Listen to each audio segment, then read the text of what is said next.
Hello, welcome to a brand new Five Heart Live on YouTube, on Facebook, and on X.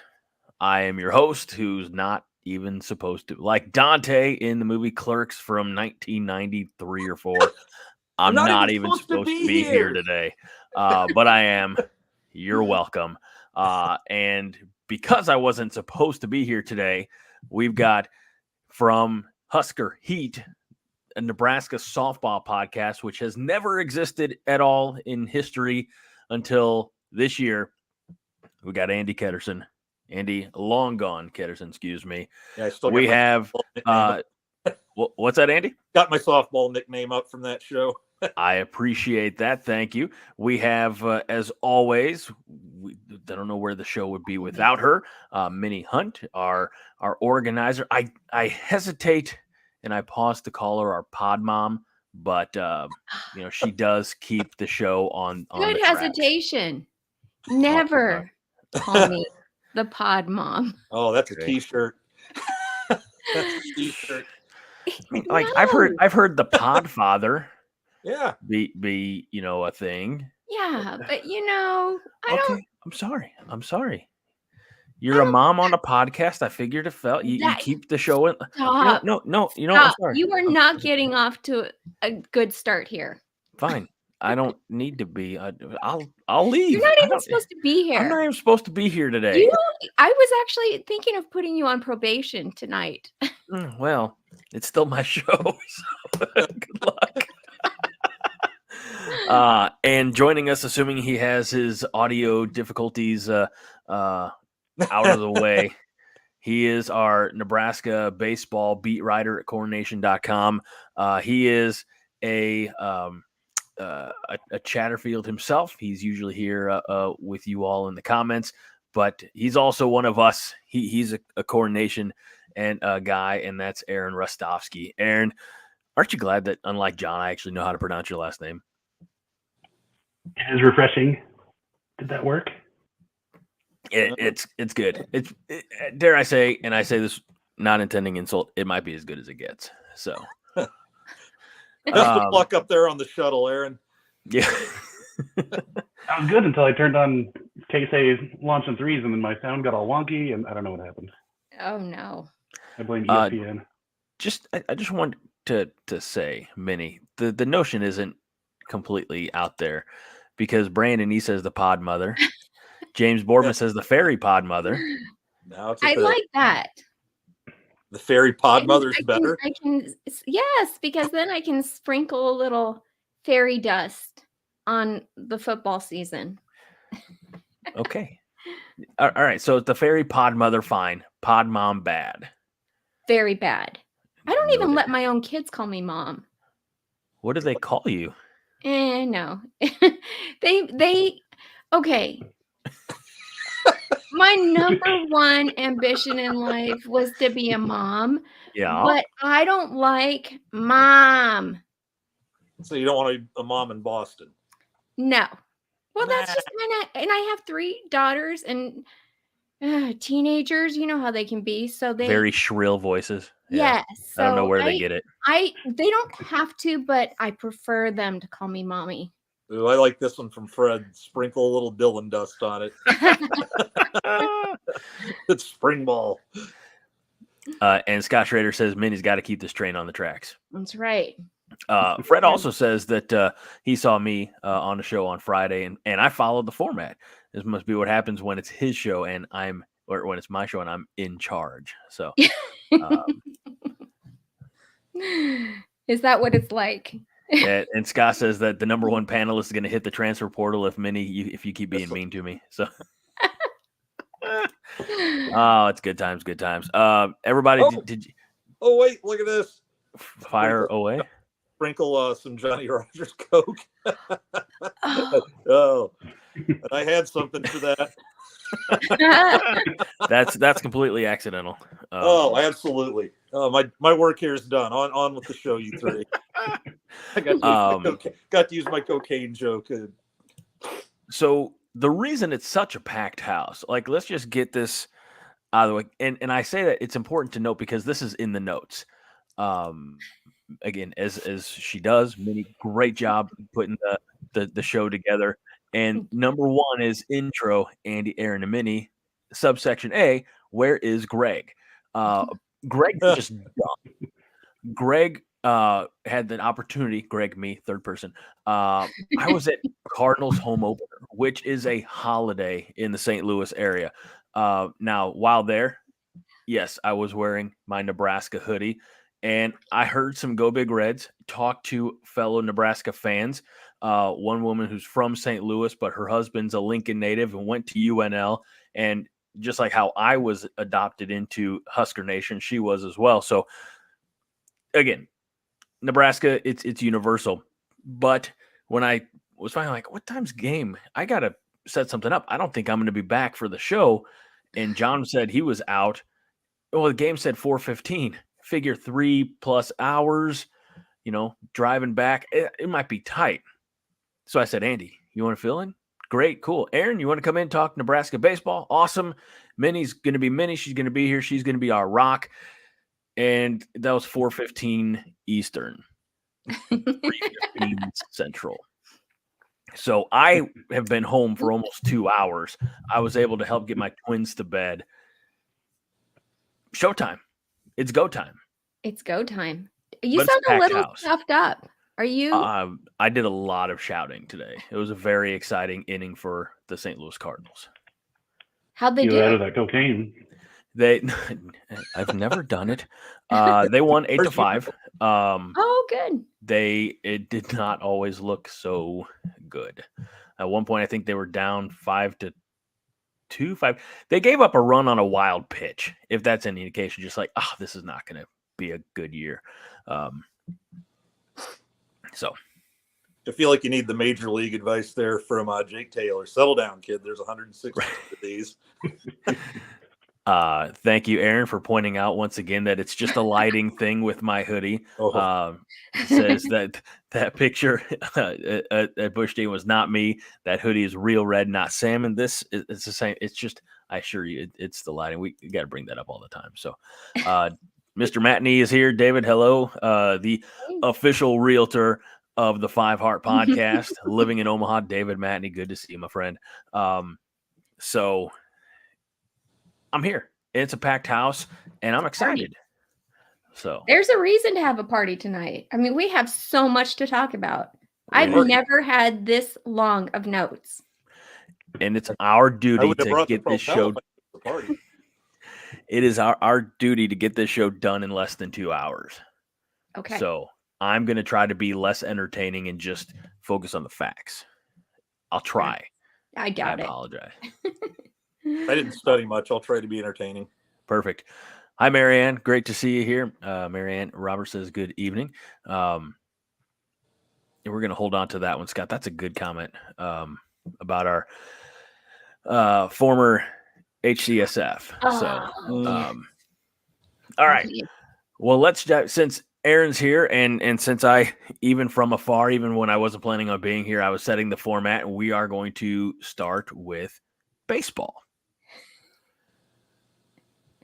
Aaron, before we talk about the unfortunate events of a couple of nights ago in Omaha, let's talk about the success that Nebraska has had. They, win 10 in a row, playing some good ball, got all the way up to number 24 in the country in the polls. And that's just, correct me if I'm wrong, D1baseball.com rankings, or how does it work?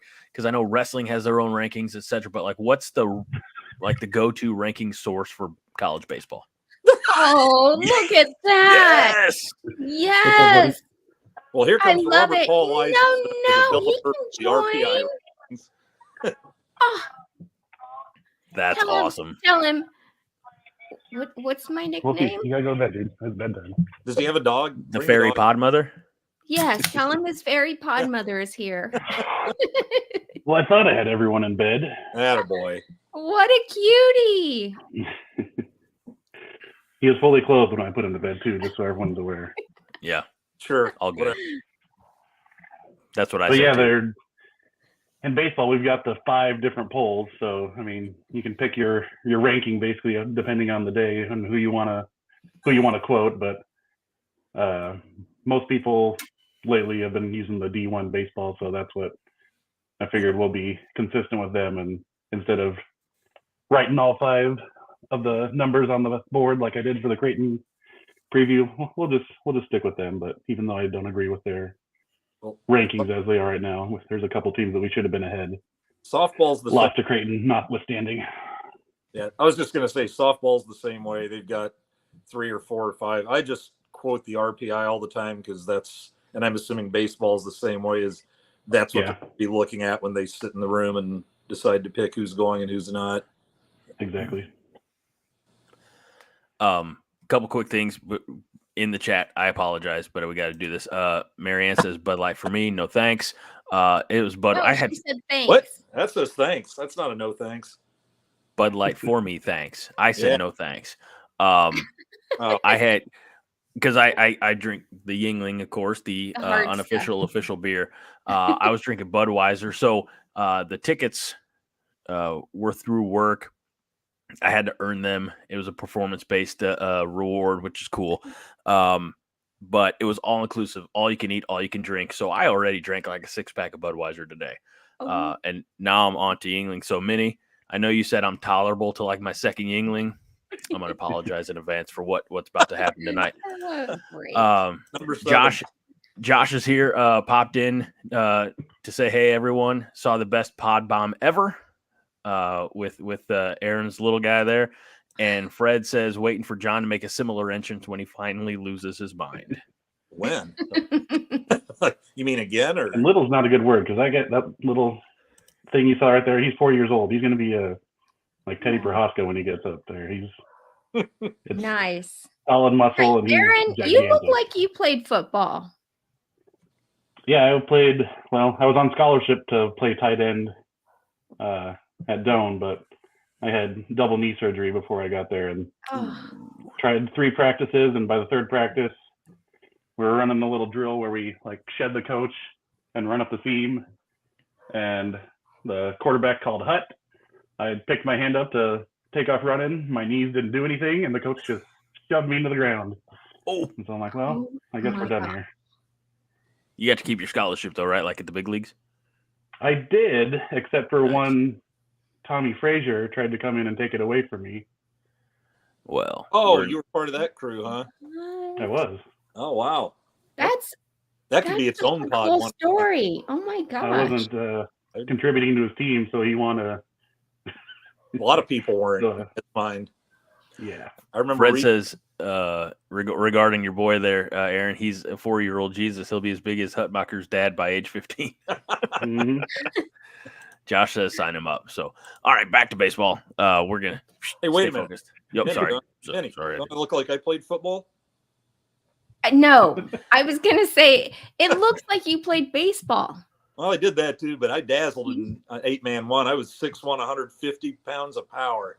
What? I thought absolute rail, but I could run around. I thought you were you looked like a really good cross country runner. That too. Look, we didn't have it. I don't know. I might have been a little tall out there. 6'1", Melissa, cross country guys are a little. Melissa says you played golf. Nice. I had a friend and her mother who both played golf on scholarships in college. Mm. One of them at Boston University. Wow. Greg, you wanna relive your golf story? No. Just kidding. No. I don't. Which golf story? Like the time I got dumped out of the golf cart because it was also free beer. No. A lot of things in my life happened. Of the time they dropped you from the golf team. Oh yeah, no, we don't need to rehash that one. Okay. All right, baseball, blinders. All right, nothing else right now but baseball. There we go. Yeah, Andy. Nothing but baseball. 10 in a row before the unfortunate events in Omaha on Tuesday. What has been the secret to Nebraska's success so far this year? If I had to put it in 2 words, I'd say Rob Childress. I mean, he's got everyone. He's got guys like Brett Sears got announced today. He's up for the Golden Spikes Award. I was ready to unceremoniously toss him aside during the off season because, I mean, speaking of Creighton, he came in last year when we were up, I think, 2 runs to Creighton in the 9th inning, and they came back and walked us off. And there was multiple outings like that last year, and I was just ready to be done with him. But here we are. He's putting up Shane Comey type numbers, which doesn't happen all that often around here. So yeah, Rob Childress is everyone's like Jalen Worthley has come on, and he had the terrible first outing of the year when we lost to Oklahoma at the end, and I don't know if he's given up more than like a run or 2 since. And we've got 3 closers that we can turn to at any point, depending on if one of them's on. Like at Creighton, he saw Dice was off after just like a batter and a half and brought Kyle Perry in mid-batter, which is, I hate to say it, but that's something Creighton would do, is pull a guy mid-batter and make us sit there for pitching change after pitching change. But it's working. I'll let him do it. So far, I'm not going to make any complaints about that. Let's talk. Aaron with a great question here. I should say the other Aaron, Aaron 2. Obviously, you're Aaron 1. I'll be a guest on the show. Aaron says, I don't know shit about collegiate baseball. Is Creighton really pretty good, or was it an off day for Nebraska? I mean, this is – I don't follow it as closely as I should. And the best coverage I ever find is available at cornation.com. But you like to – follow the rivalries, and I know Nebraska and Creighton's always a rivalry. This is the first of 3 games that the 2 teams will play this season. It usually goes 2-1. Like, I don't think one team ever really sweeps. They're always very good competitive games. But Creighton also does have, traditionally a pretty decent team, a decent program up there in Omaha. Is that the case this spring? Yeah, they're always good. They've got a baseball stadium there that they play very well towards. You pitching and defense in that park. Unfortunately, this week someone hit it out because when I showed up there, the wind was blowing straight out to center field, which never happens this time of year. Yeah. So I was actually walking up to the gate and buying my ticket on my phone, and because I had to work until like right when the game started.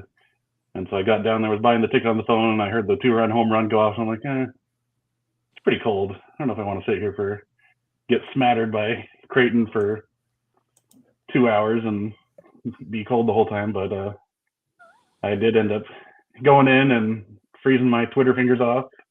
But they're 21-4 now after beating us. They have their strength of schedule is not as good as ours. I think it was like 191st going into playing us. We should have helped it out a little bit. So they're definitely better than they have been, but they always have a team that plays to their park. And so we play 2 games in their park every year.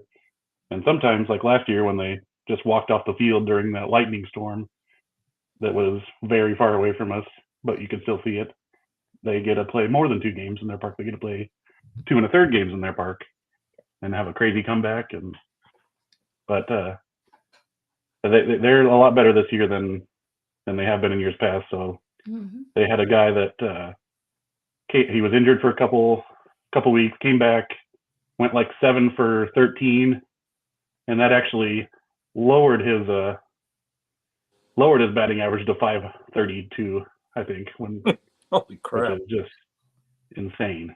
And so yeah, he put a hurting on us, and one of our great defensive plays was he hit a ball to the wall, and we just caught it off the wall, made a couple good relay throws, and gunned the guy down at home. Otherwise, it would have been off to an even worse start against him. I don't want to interrupt with some of this off topic, but Husker Bob jumps in here. I feel like this is breaking news and worthy enough of interruption. For sure. Husker Bob says the Keisei Tominaga wins the NCAA 3-point contest. Nice. So we want to shout out Husker Bob for bringing that knowledge to to us. Thank you, Husker Bob. And yes, Angela Matney says, who's been the winner historically between the Huskers and Creighton? There we go. James Boardman says Nebraska's 40-24 all-time versus Creighton. That's to the best of my knowledge, I don't think there's anything different. All I can find is going back to March of 2000. So I don't know if that's just the history, if there was something else. I'm not sure Nebraska, what that is. The all-time series is we're ahead 86-59-2. Okay. I'm not sure what the 40-24 is. I don't know. Sorry. Maybe it's a different sport. I mean, I'm looking at. I'll tell you. This is what I'll say. I don't know how many like J-skers we have on here, but the information that I have is from GoCreighton.com. So naturally, I would imagine that it's false or incorrect or inaccurate, not complete. They're just a bunch of liars over there. That's the best of them. So we'll just assume that Nebraska holds the advantage historically. Yes. So, all right. So, what happened Tuesday night? Well, we unfortunately got off to a 5-0 hole real quick. None of our pitchers seemed to have their A stuff. Will Walsh was throwing strikes, but as you heard, one of them went really far the other direction. So brought in a couple other guys. No one really took a hold of the game, and then we brought in Caleb Clark, who's been struggling both of his years here. And I saw him come out the gate from the bullpen, and he just didn't look like he wanted to be there. Came in. What was that name again? Caleb Clark. Oh, Caleb okay. Clark. Sounded like something else for a minute, and I was about to lose my shit a little. Caitlin Clark. We don't mention that name on this show. Maybe they're related. Yeah. If so, then that would be, a family curse against Nebraska. He definitely. He didn't want. Aaron already said he didn't want to come out the bullpen. There's 4 Caitlins on the softball team, but fortunately none of them are Clarks. And we forgive Caitlin Olensky for having the same spelling of the name. We've got 4 Caitlins with 4 different spellings on the softball team. We did a segment on that, I think, the first show. Kind of like the name Ashley. Just thought that was hilarious. So and then a Kaylin to boot. That's too complicated. It really simplifies things. Who's up? Probably Caitlin. Anyways, Aaron, getting back to Caleb Clark. He wasn't doing great, but there was a kind of comebacker a little bit off the mound to his glove side, and looked like it was going to be a sure double play to end the inning when they had runners on, I think, first and second. And so it would have been inning over. He reaches out, taps it with his glove, knocks it straight down, has to go over towards the third base side, wheel around and try and throw a strike to first, and just completely missed. And that allowed their third run to score. And then the previously mentioned guy hitting over 500 came up next and knocked in 2 more. And so we could have been out of there into the later innings with just 2 runs scored, but he turned it really quickly on its head down to the 5-0. But the bats weren't really doing anything either, so it's not like we can blame all on the pitchers. They held a pretty good offense down to that point, and Bolt made some moves in the 6th inning, getting some guys out of there that didn't seem like they wanted to be there all that much. And so Caden Brumbaugh came in, who's been hurt. He can only DH right now. Got things started, hit a single, and then another Riley Silva hit a single, and we went around the wheel for a little bit and got a run back, and then got another couple back on Brumbaugh hit a triple and scored after that. So he really kind of brought us back into the game with his 2 at-bats. Just couldn't quite get it finished off at the end. And ended up losing 5-3. Nebraska just cracked the top 25, again, the D1 baseball top 25. Yep. How does the loss to Creighton, will that be enough to knock them out, or will it depend on this weekend's series? Anytime you lose to a team in the North, they they really don't like that at all the polls. You lose to someone in the South, you're fine. But even with a 21-4 record, we're going to get penalized for losing to a team up north that doesn't have the superiority that I think Florida is sitting somewhere around like 15-11 or something like that, and they're a top 10 team. I don't know how to explain that, but they definitely have their favorites there. So yeah, I expect us, even if we sweep Ohio State, to drop out for the time being. Hate that bias. Yeah. It's like all the D1 baseball writers are from the South. Jerks. And against Nebraska. Well, everybody's against us. It's Nebraska versus even the world. Don't you remember the Bo Pelini years? Yeah. It's us against them. If you want to be in a little better mood for a minute, I was getting curious, so I pulled up the RPI in Nebraska, and I'm sure, well, I don't know if they factored that in yet or not. They're usually pretty good on this going to day to day, but right now Nebraska's 12th, just because they've got nothing much in quad 1, but they got a 10-3 in quad 2, so that helps. I'm going to see where Creighton was. I'm going to see if I can find Creighton, because that'll probably give you an idea of how much they would how far yeah. While you do that, Andy, Creighton's 54, I believe. About 50. Yeah, if they're like the baseball team, or if they're like the softball team, they play a shit schedule. The softball team's schedule is like 200 and something. Yeah. Strength of schedules, but yeah, go ahead and I'll find it. Yeah, while you that one of our regulars, Justin, at Yay. 9:24 said, "I'm finally here. Now the real show can finally start."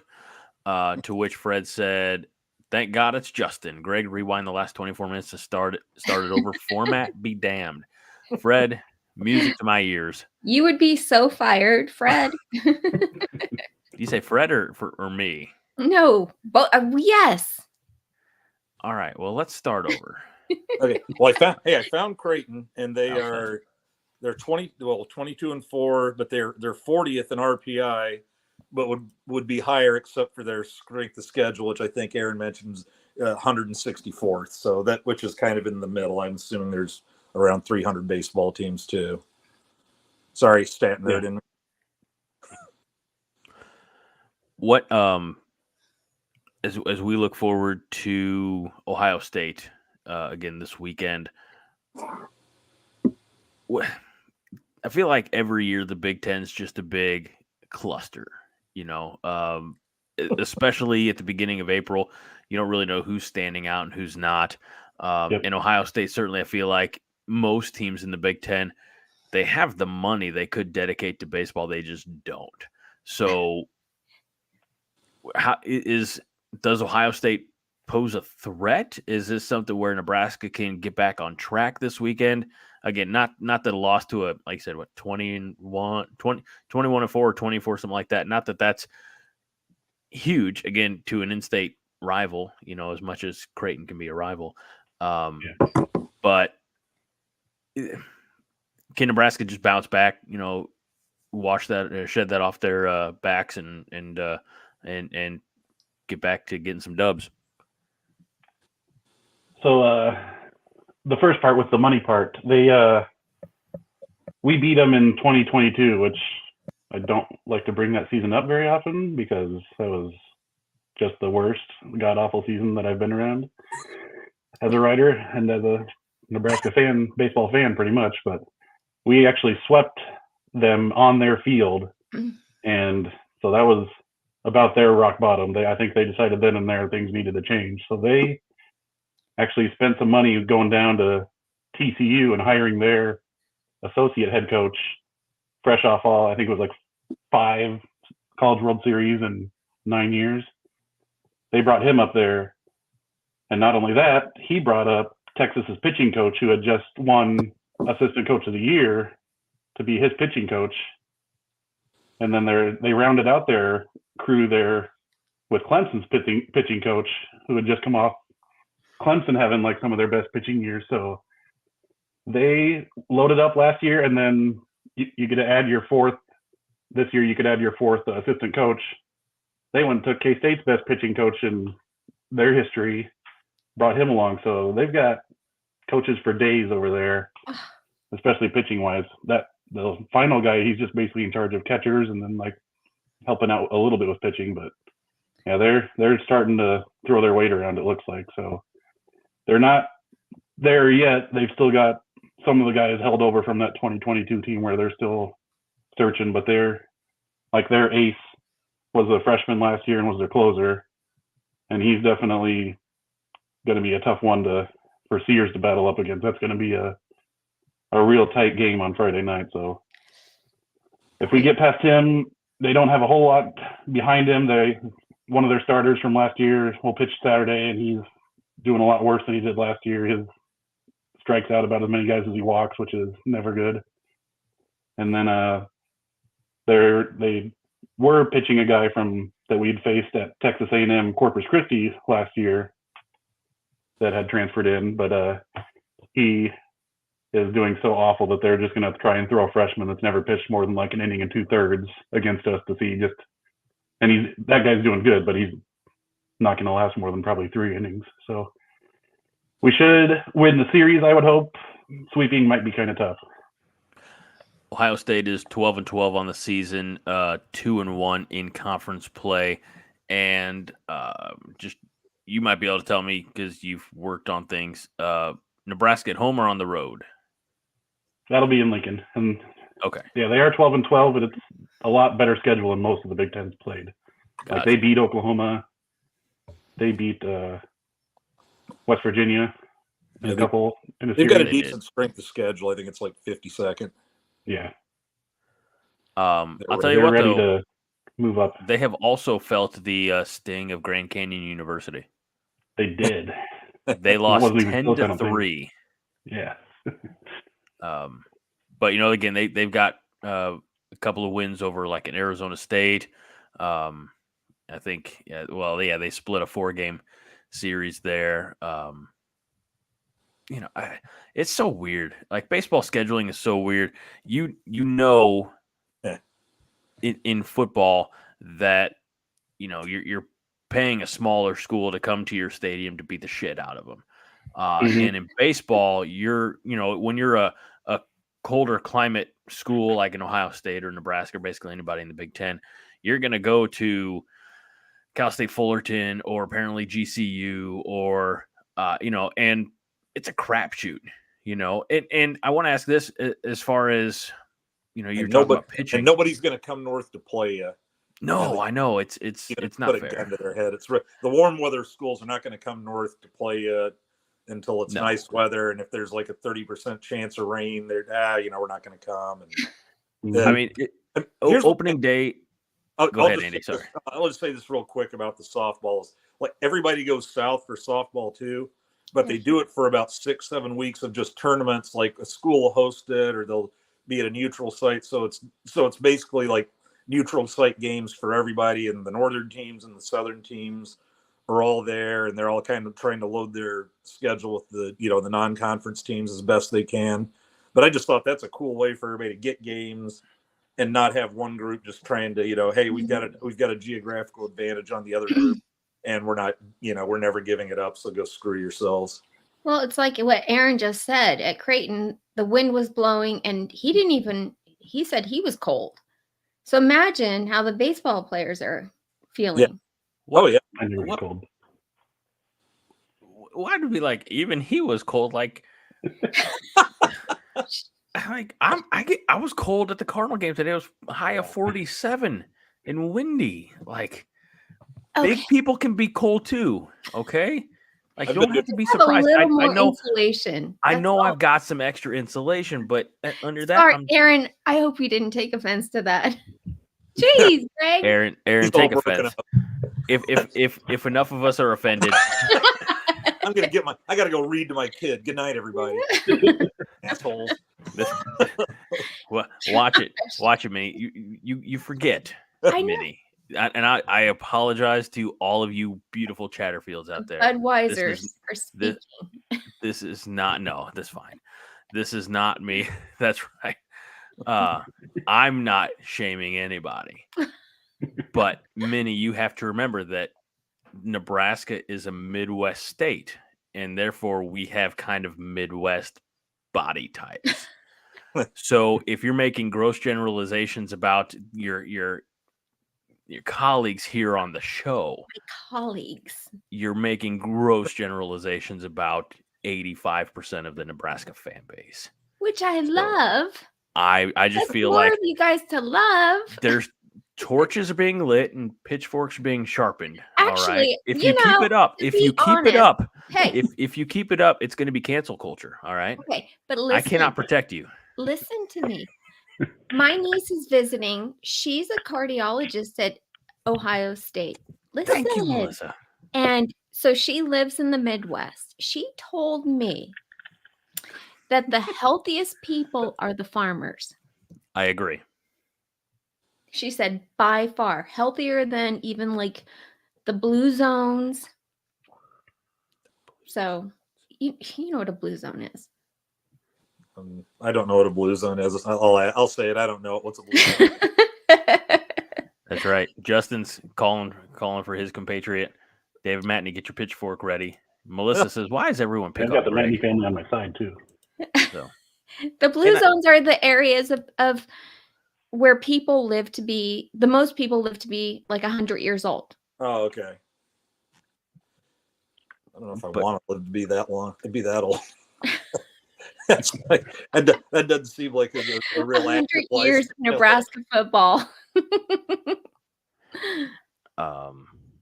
yeah, I apologize. I that was my fault.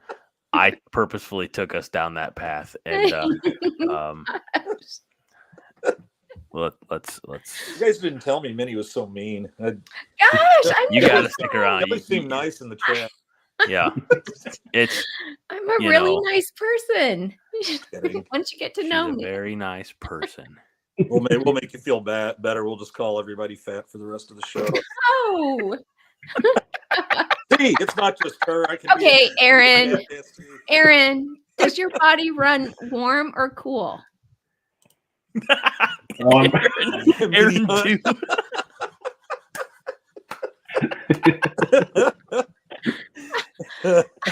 Aaron 2, you just got a promotion. You're Aaron 1.5.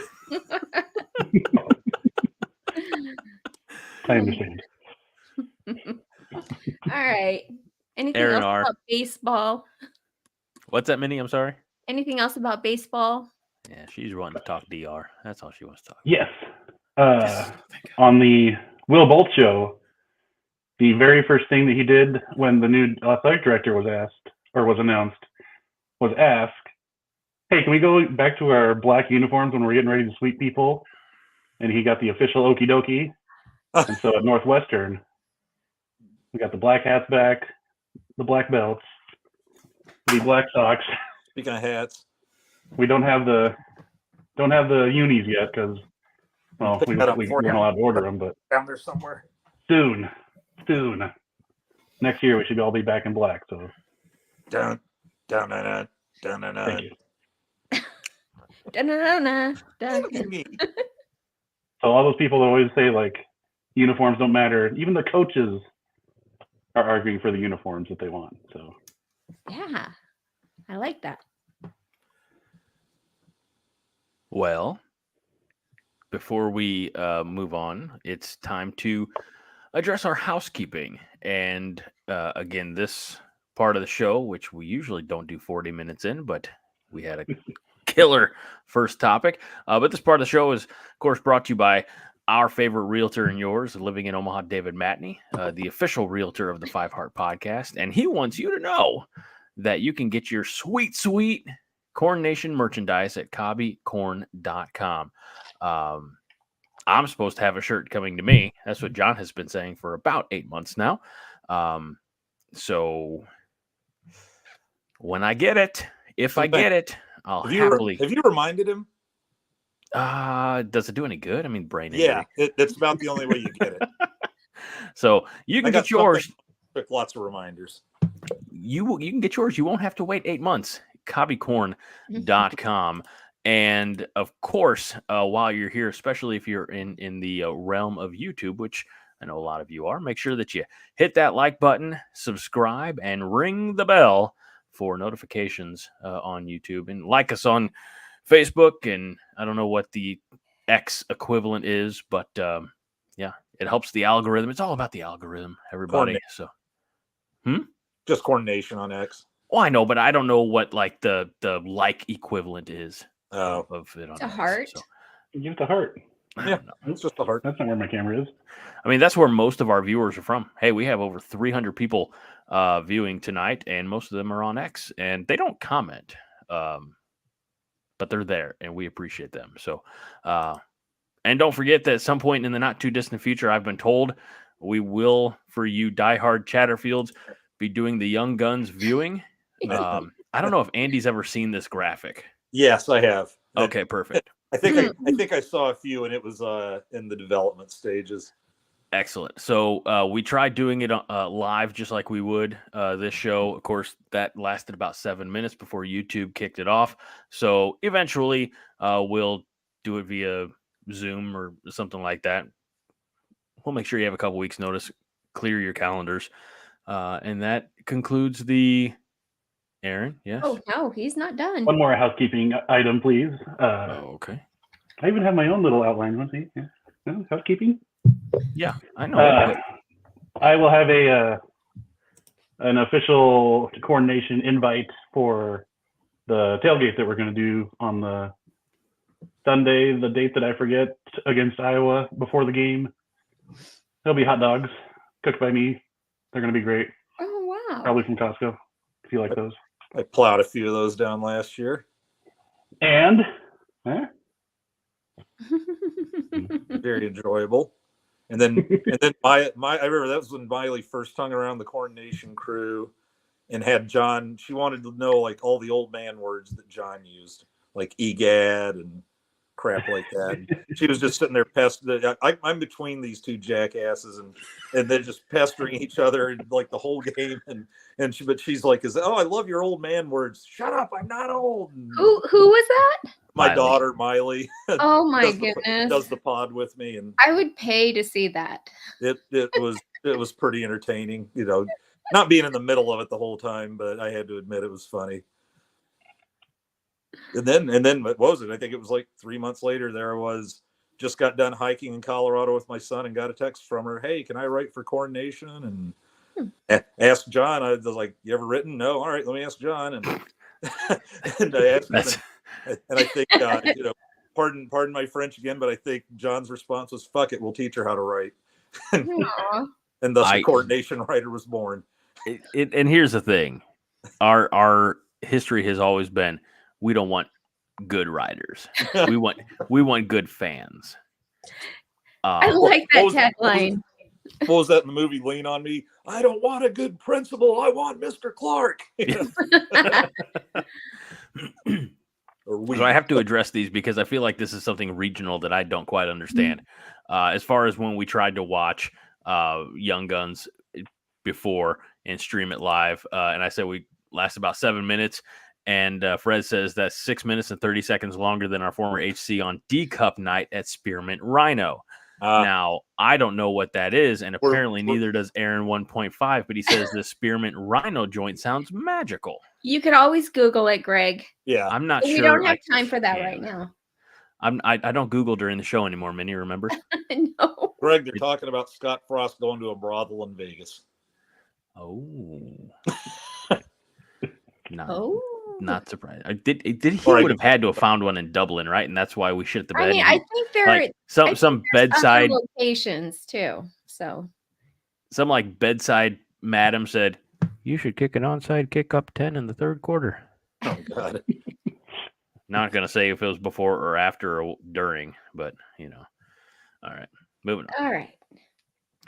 Sorry, Minnie. I didn't realize we were upsetting your delicate ladylike sensibilities on this show. They were talking about whores. As the lone lady here, I will move it on to basketball. Okay.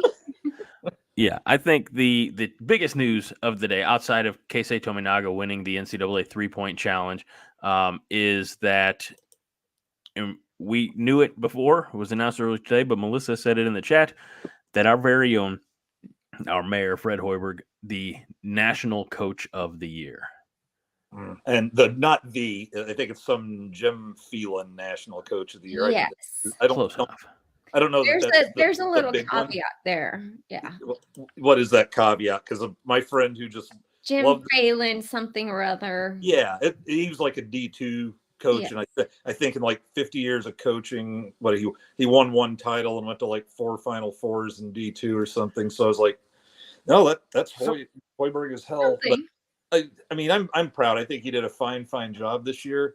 Yeah. But the idea of National Coach of the Year, just as a Husker fan, and no disrespect to Coach Fred, but I just thought that was verging on ridiculous. I mean, well, I'll take it. He should be the Big Ten Coach of the Year, so maybe I'm overreacting a little because I do love Fred. But I was like, National Coach of the Year. But let's see what other things happen in National Coach of the Year over the next few weeks, because I have a feeling there's about 4 or 5 of them anyway. Like, the Wooden goes to the player. That goes to the Player of the Year. So the Jim Phelan Award is presented annually to the nation's top Division I coach. I don't know how that's unclear. Well, do you think that's going to be the only Coach of the Year, National Coach of the Year? How many awards do they give out for the Coach of the Year? I don't know. I got to look. I've never heard, like, I guess the Jim. I'd heard of him. I just never knew he had his own dedicated. All right, somebody else gets to coin Andy as Andy the Googler, because y'all don't trust me and Andy Googler. You want us to name him that? No, I don't want to. Can I be? I want somebody in. What's that? Can I be the fairy podfather? No. Sprinkle the dust. No. No, that has like infringement rights right here. Absolutely not. Shut your stupid mouth, Andy. Fred's just begging for a Blue Chew ad right now. Well, guys, besides that, the transfer portal has had some mania going on. We've had 1, 2, 3, 4, 5 players enter the transfer portal. And we have this Jamarcus Lawrence. He averages 6.9 points per game and 3.1 rebounds. He entered. And then Tuesday night, Matar Diop, he's a freshman. He's only averaging about 3.7 minutes per game. But, he came from Africa. Looked like he had quite the game. So he entered. And then, of course, we know about CJ Wilcher, Blaze Kelta, and Eli Rice. There's only 6 scholarship players left on the whole roster. 4 seniors and 2 freshmen. So we're looking to fill 7 scholarships, and we've had our eye on a couple of players. Does anyone want to talk about those players? Well, I say the one I saw, and I think it's this Andrew Morgan from North Dakota State. Mm-hmm. And I thought On 3, like yesterday or today, came through with crystal ball or whatever they call it, that we were going to get him. I did see an interesting article on, hey, what's going on with everybody leaving? Yeah. And it was kind of a calm everybody down article, how a lot of these guys hadn't seen playing time and really didn't look like they were headed for much. Mm-hmm. And then you had, like, Jamarcus Lawrence was one who started most games, played, but he's not a point guard, and we kind of shoved him into that point guard jar or whatever and threw him out there. So that he might have just been, I'm going to do it this year, but nothing's opening up for me, on the shooting side that he could see, or maybe he knows more about who's coming in and didn't see him doing anything but continuing to be a point guard. And like CJ Wilcher was the one that really, I think, threw a lot of people off. But everybody remembers his hot run, like that one scorching game when we beat Wisconsin. He had another hot one in there. But down the stretch, he was fairly awful. I think he averaged like 3 points a game. He shot under 20%. And maybe just, since he saw less and less playing time, in the most fun part of the season to play in, then maybe that, rubs him a little the long way in the way he finished the season. Maybe everybody's just kind of, we're going our separate ways. One thing with the portal, I just try to hammer home whenever it comes up, because it just makes it sound like, the thing is, all these kids are fleeing everywhere left and right, and it's ruining the game, et cetera, et cetera. I would say close to 50% of those, if not more, are the coaches taking advantage of the transfer portal to put an arm in the middle of your back and explain to you, you're not going, it's like, I technically can't pull your scholarship, but I don't have to play. And so and it's kind of agreed, just because, you don't want to be a jerk and go, we're announcing we're throwing him the hell out of Nebraska. So it's always, they get to announce it like it's their decision, but football, basketball, it's really not. Inside scoop, you guys. That's amazing. Yeah, I was really shocked about CJ Wilcher. Yeah, so, I was too, until he kind of broke down how the rest of the season played out. And then I'm like, and I get the feeling if he's got 1 year left, if he's not going to be flat out starting, he at least wants to go to a place where he can stay being the first guy off the bench. And that was going away here as the year played out. Yep. Okay. Yeah, we'd heard rumblings that he kind of wanted to go back east anyway, since he's from New Jersey, and his brother's at St. John's, I believe. So there's about that. There's a link that might actually happen for him. But yeah, Rice really surprised me. He got injured, so he didn't get to play the latter half of the season. But he seemed to be like one of the big guys that coach really wanted to build around.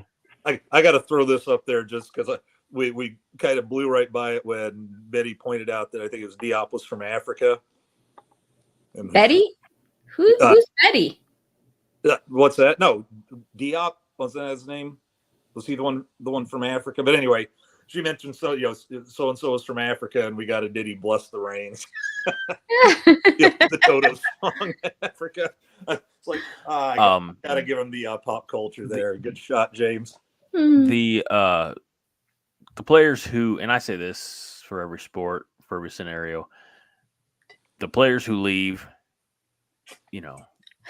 some of them might be surprising, but I'm more interested in the guys who are staying. Mm-hmm. And we had a really nice announcement video. It's kind of like the unnecessary announcement, but at the time when 5 or 6 of their teammates are announcing their departures, we got a nice little video of Juwan Gary and Bryce Williams saying they are coming back. Ooh. Yeah.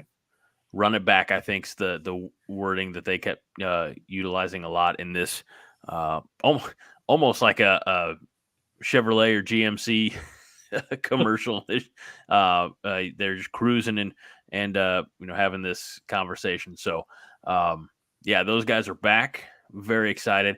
I feel like smarter people than me, tell me what you think. I feel like Juwan Gary sometimes took a back seat this past season when maybe he didn't necessarily have to, but took a back seat to like the Keisei Tominagas, who, again, as we learned tonight, when Keisei's got the hot hand, you feed the hot hand.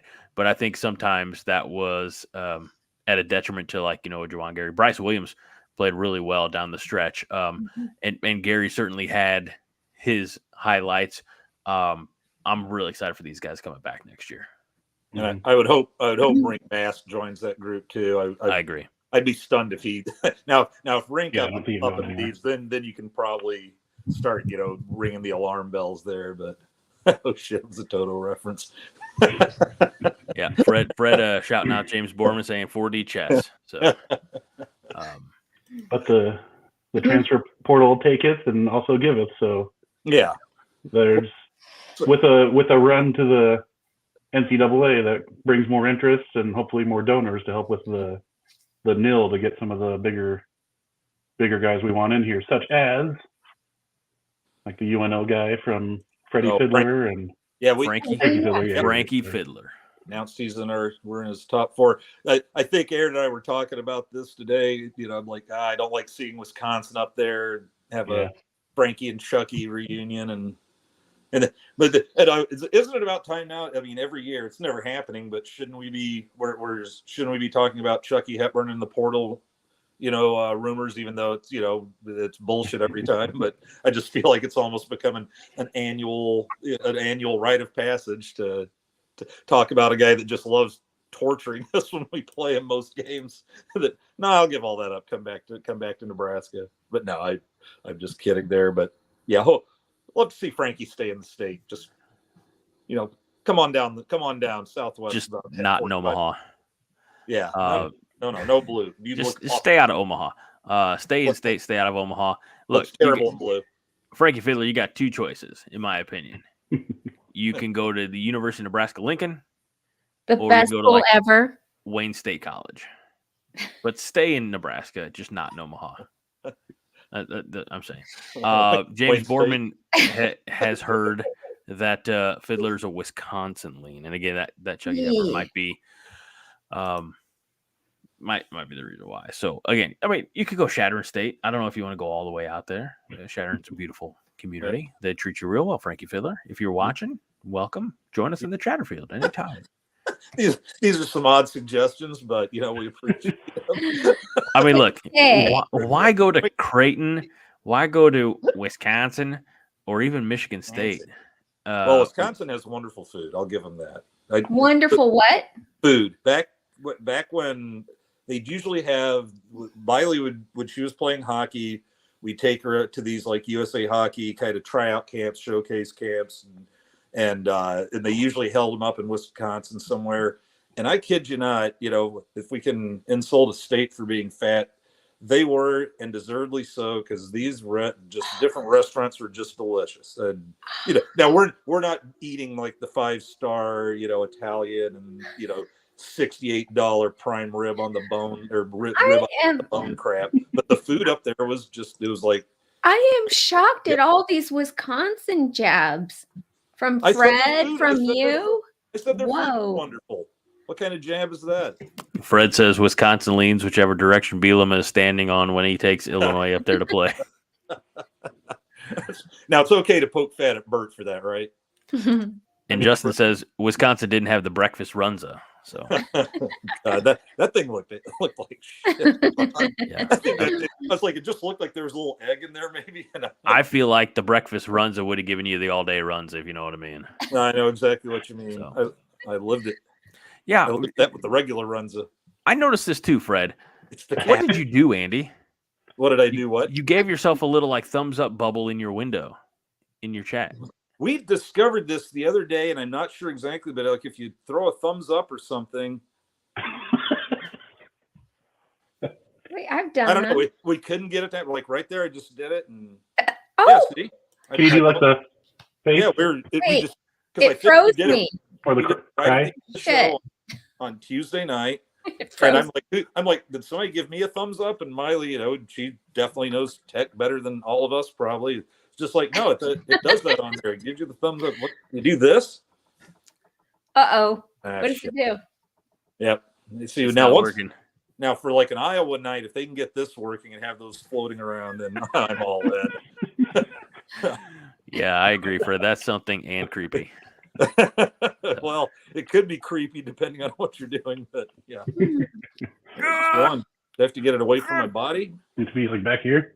Thank goodness I'm here, you guys, because otherwise we would be doing thumbs up the rest of the show. And watch that number just start ticking down from 380 to about 140. It's like the jackasses are just playing with their thumbs for like 15 straight minutes. Andy liking his own commentary, Minnie promoting herself previously. What the hell is happening? This is not what the 5-heart was. All right. This is now what the 5-heart is. Blame it on the Bossa Nova. Fred says, "Don't tell John; he'll break the matrix." That'll be a 5-minute. John can never know.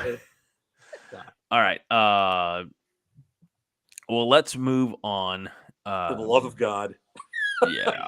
A couple more portal possibilities for men's basketball. Obviously, we talked about Frankie Fiddler. Nebraska is looking at William Kyle III. He's a 6'9" player from South Dakota State, but he's a Nebraska boy. He graduated from Bellevue. Average. I said just seems like everybody playing D1 now came from Bellevue West. That's fine. I got nothing against them. Need to see how Hoiberg can keep more of those guys. In the neighborhood.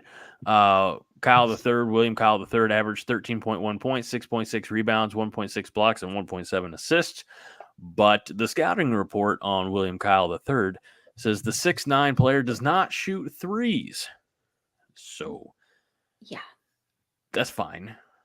Well, Because we have other players. Averages 6.6 rebounds and 1.5 blocks a game. So there's a place for him in Nebraska's paint. Right. There's always a place for those guys. And if you think that he's the biggest, go ahead, Minnie. I'm sorry. No, I think they're thinking, okay, Josiah Alec-ish type person. He's got the poster for what be a hometown boy coming back like Alec, be high energy like Alec. Yeah, that'd be great. He's already got the door open. He just needs to go through it. Yeah. If you thought that 6'9" would be the biggest portal player that Nebraska was eyeing, incorrect. They're looking at North Dakota State forward Andrew Morgan, who stands at 6 foot 10 inches tall. He averages 12.9 in points, 5.5 rebounds, 1 assist, and shooting 55% from the field, 36% from beyond the arc, and 70% from the line. And at 6'3", a guard replacement or a guard player from Bradley here in Illinois, which is where Rank Mast came from. You have Connor Hickman. Lots of threes. We could be seeing Connor Hickman representing Nebraska at the NCAA 3-point contest next year. And the coaches were also down at one of the big JUCO tournaments watching the number 1 JUCO center in the country, Malik Ewin. And so they're trying to get him up here, but he's got some baggage in his past, I guess, that while at Mississippi he was involved in like a 1-car accident that had a fatality in it and didn't play after that. So they're not. There's a whole lot of stuff going on there. So I don't know if they're willing to take that on or what, but he's ranked the number 1 JUCO center in the country, so they're at least giving him a look. Sometimes you just got to get that foot in the door. And to think that all of this is going on and they still haven't played the Final Four. Right. So what do you do if you're a coach, if you're a basketball coach, you're in the Final Four? I mean, basically it's like damned if you do and damned if you don't, right? Because you're supposed to be recruiting instead of focusing on these tournaments. I think if you're in the Final Four, your recruiting's kind of taking care of itself for the weekend. You're all over TV Saturday, and if you make it in Monday night, I have a feeling that I'm going to take a couple days off, then just walk in there, wearing my Final Four T-shirt. Yeah, but okay, right. So when did the recruiting open? When did the transfer portal open? Isn't that, now that you bring that up, isn't that just like literally like the day before the tournament started or something weird like that? That's what I'm saying. Like all of these coaches had to kind of juggle you kind of have an advantage if you're not in the tournament. Yeah, but you also have a greater need. Yeah.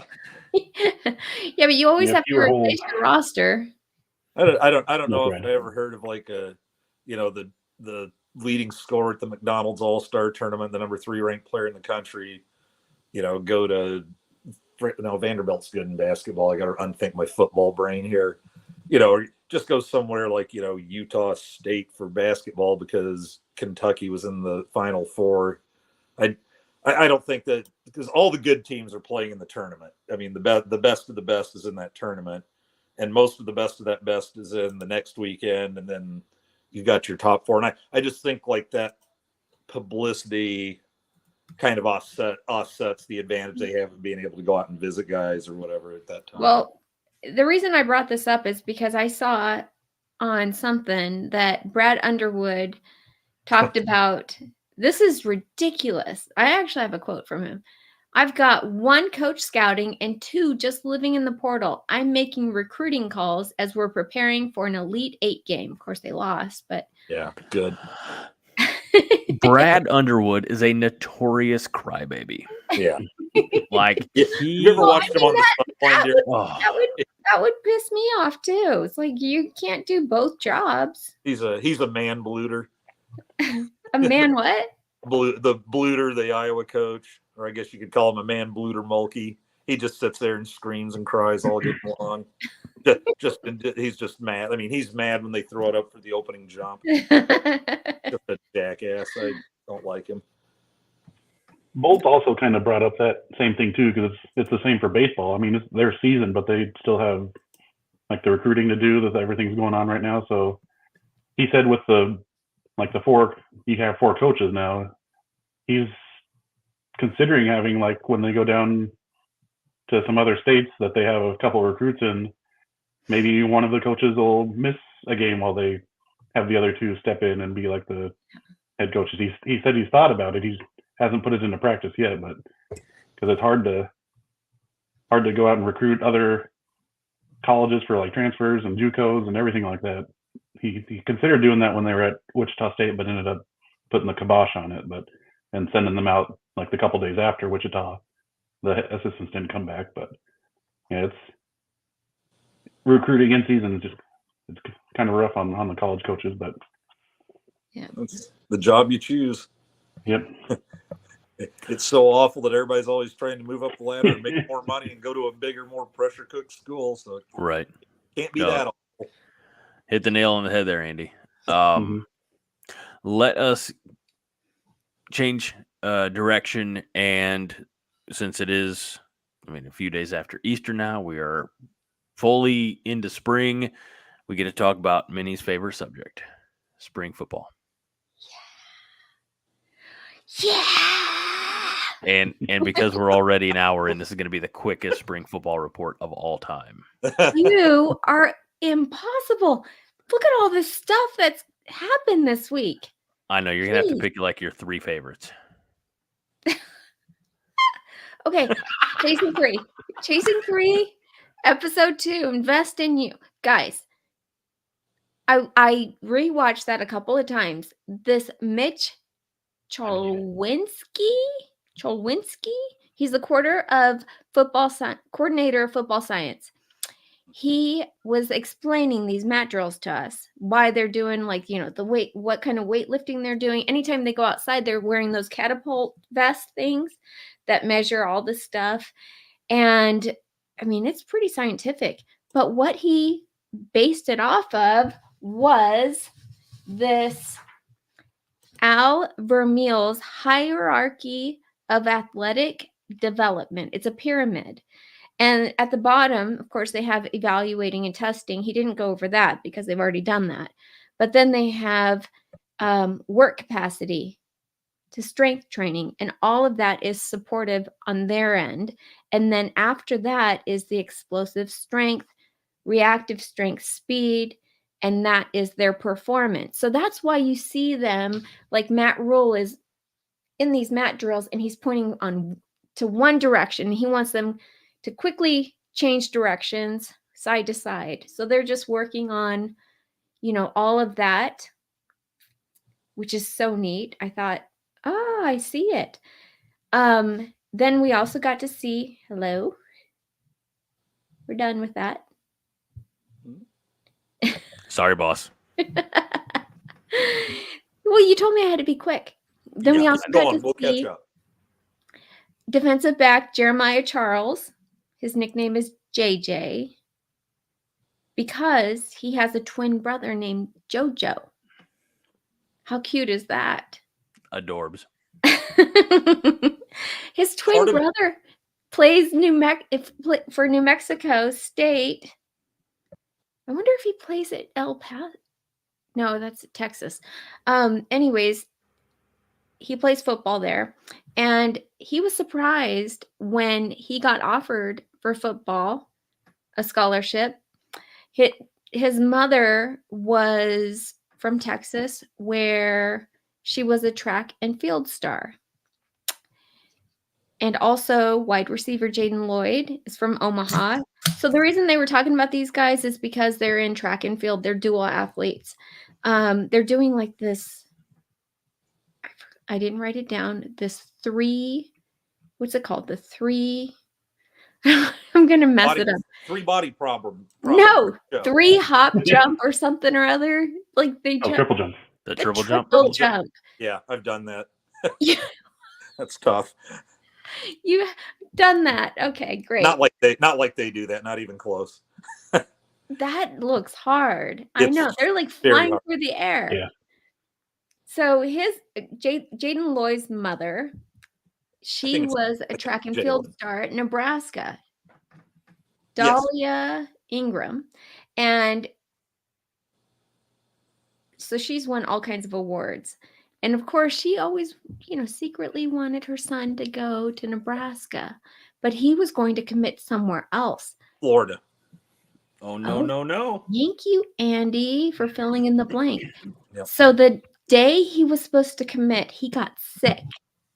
If this is not just amazing intervention, I don't know what is. He got sick. And then that was the same day that Matt Rule got hired as the head coach for Nebraska. And 45 minutes after it was announced, Coach Coop was calling, offering him. So he never made his commitment to Florida. Yeah, for both. And Florida just wanted him for track. Oh, and nice. And then kind of the crazy thing this year is Jalen Lloyd, his freshman year, becomes the only other receiver in the Big Ten besides Marvin Harrison Jr. to have 3 touchdown catches of over 50 yards. And so, that. I was really happy we got Jalen. I was really happy. Yeah, obviously. I mean, both of those guys. And we saw what Jeremiah Charles can do in the slam dunk contest. I mean, what a well-rounded athlete. So very excited about those guys. Well, they had an article in the World Herald today about those two. And in track this spring, they've both triple jumped over 50 feet and long jumped over 24 feet. And Jalen Lloyd said that he pretty much was sure that Charles would win the dunk contest, but then now he's going to do it next year to see because it sounds like they just work out together and try to beat each other and just try to beat each other all the time. But they were talking about how Jalen Lloyd, you mentioned Charles's twin brother, and they said that Lloyd has kind of become like the replacement for him because his twin brother was his best friend, and so now they've become really tight. And he says, I still talk to my brother every day, but it was nice finding a friend like that when I got to Nebraska. I didn't read that. That is the sweetest thing it was a cool ever. article. This comment from Justin is perfect. I'd say on a scale of Dylan to Rayola, it's about a 15 on the cutest scale. That's just. And Fred says it's cuter things. Dylan is stuck in the upside down, and Minnie has to save him. Dylan's not stuck, guys. Never. Oh no, that kid's a machine. That he's just Don't. We are in our mojo. We're feeling it now, guys. Here's the thing: is after Jordy Ball got her knee blown, I was just like, we need a cadre of armed guards around Dylan to get hit by the bus that's coming for him, or whatever injuries coming his way. It's just Andy, you're not a regular around these parts. The last thing we do is feed into Minnie's obsession with DR. Oh, well, it's not just mine. Hate to break it to you, but I've just because of friends of his family that I know, I've kind of known about this kid for a few years, and don't say it to Minnie because she's gonna want contact information, and I can never reveal any of this because I got to hear some things, and I'd never reveal any of that. But here's what you need to know, and we had a retelling of the story last week. So when Dylan was in Arizona, set to play football at the school that is probably dangerously close to Minnie's house, or maybe vice versa, Minnie's house, she called and tried to volunteer to be on the chain gang so that she could be in proximity, and started looking There's for nothing wrong. real estate in Georgia when he moved to Georgia. Oh, Andy, would you have done the same thing if you had the number one quarterback who has Nebraska ties, I don't want to be part of this going to conversation school anymore. close to you? Would you have possibly done the same thing? It's not the worst idea I've heard. Thank you. I don't know if the thing is, I would have just gone. I probably would have tried to set up and just go watch a game or something. So, by the way, if you check this group out from one of the softball games I went to, notice the young man third or just over on the left with the wraparounds and the Mahomes haircut. Mm-hmm. Yep, Dylan and some of the boys came out to watch softball one day when I was there. So.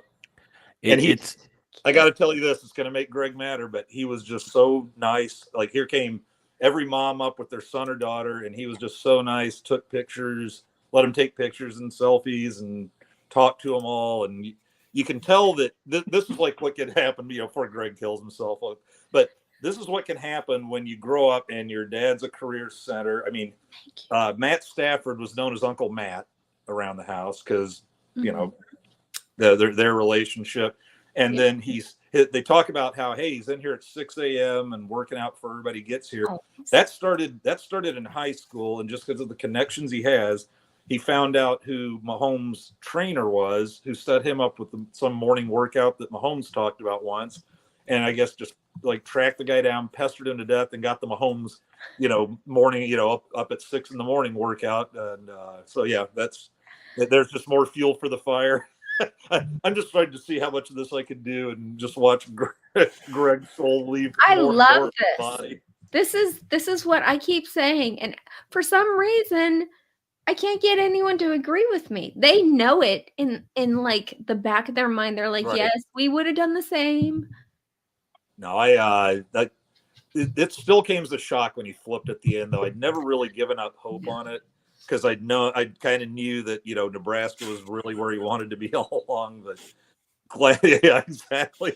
I just thought it was his soul leaving his body. And then I get to see some of the warm up, some of the workout footage, and to watch him just flick a 45-yard dime into the end zone the way that that some of our quarterbacks can't even hit the screen past the last 10 years. It just, oh God, it might all come crashing and burning down. But yeah. Greg, you want to take this back yet, or I can do this with your permission? I'd like to circle back to please don't put the picture back. I love that rant. Anytime you want, you can go on a Dylan rant. It's welcome. Please don't put the picture back up. But I'll just barge in here each week and kind of take it over for about 10 minutes or so each. That's unnecessary. Please no. Anyway, you had the picture up of not just DR, but a few of the players out there showing support for another Nebraska team, the volleyball team. And earlier in the show, you said you had the team had 3 or 4 Caitlins and a Kaylin on the show. And I starred this comment almost an hour ago. Oh God. But it was so impressive.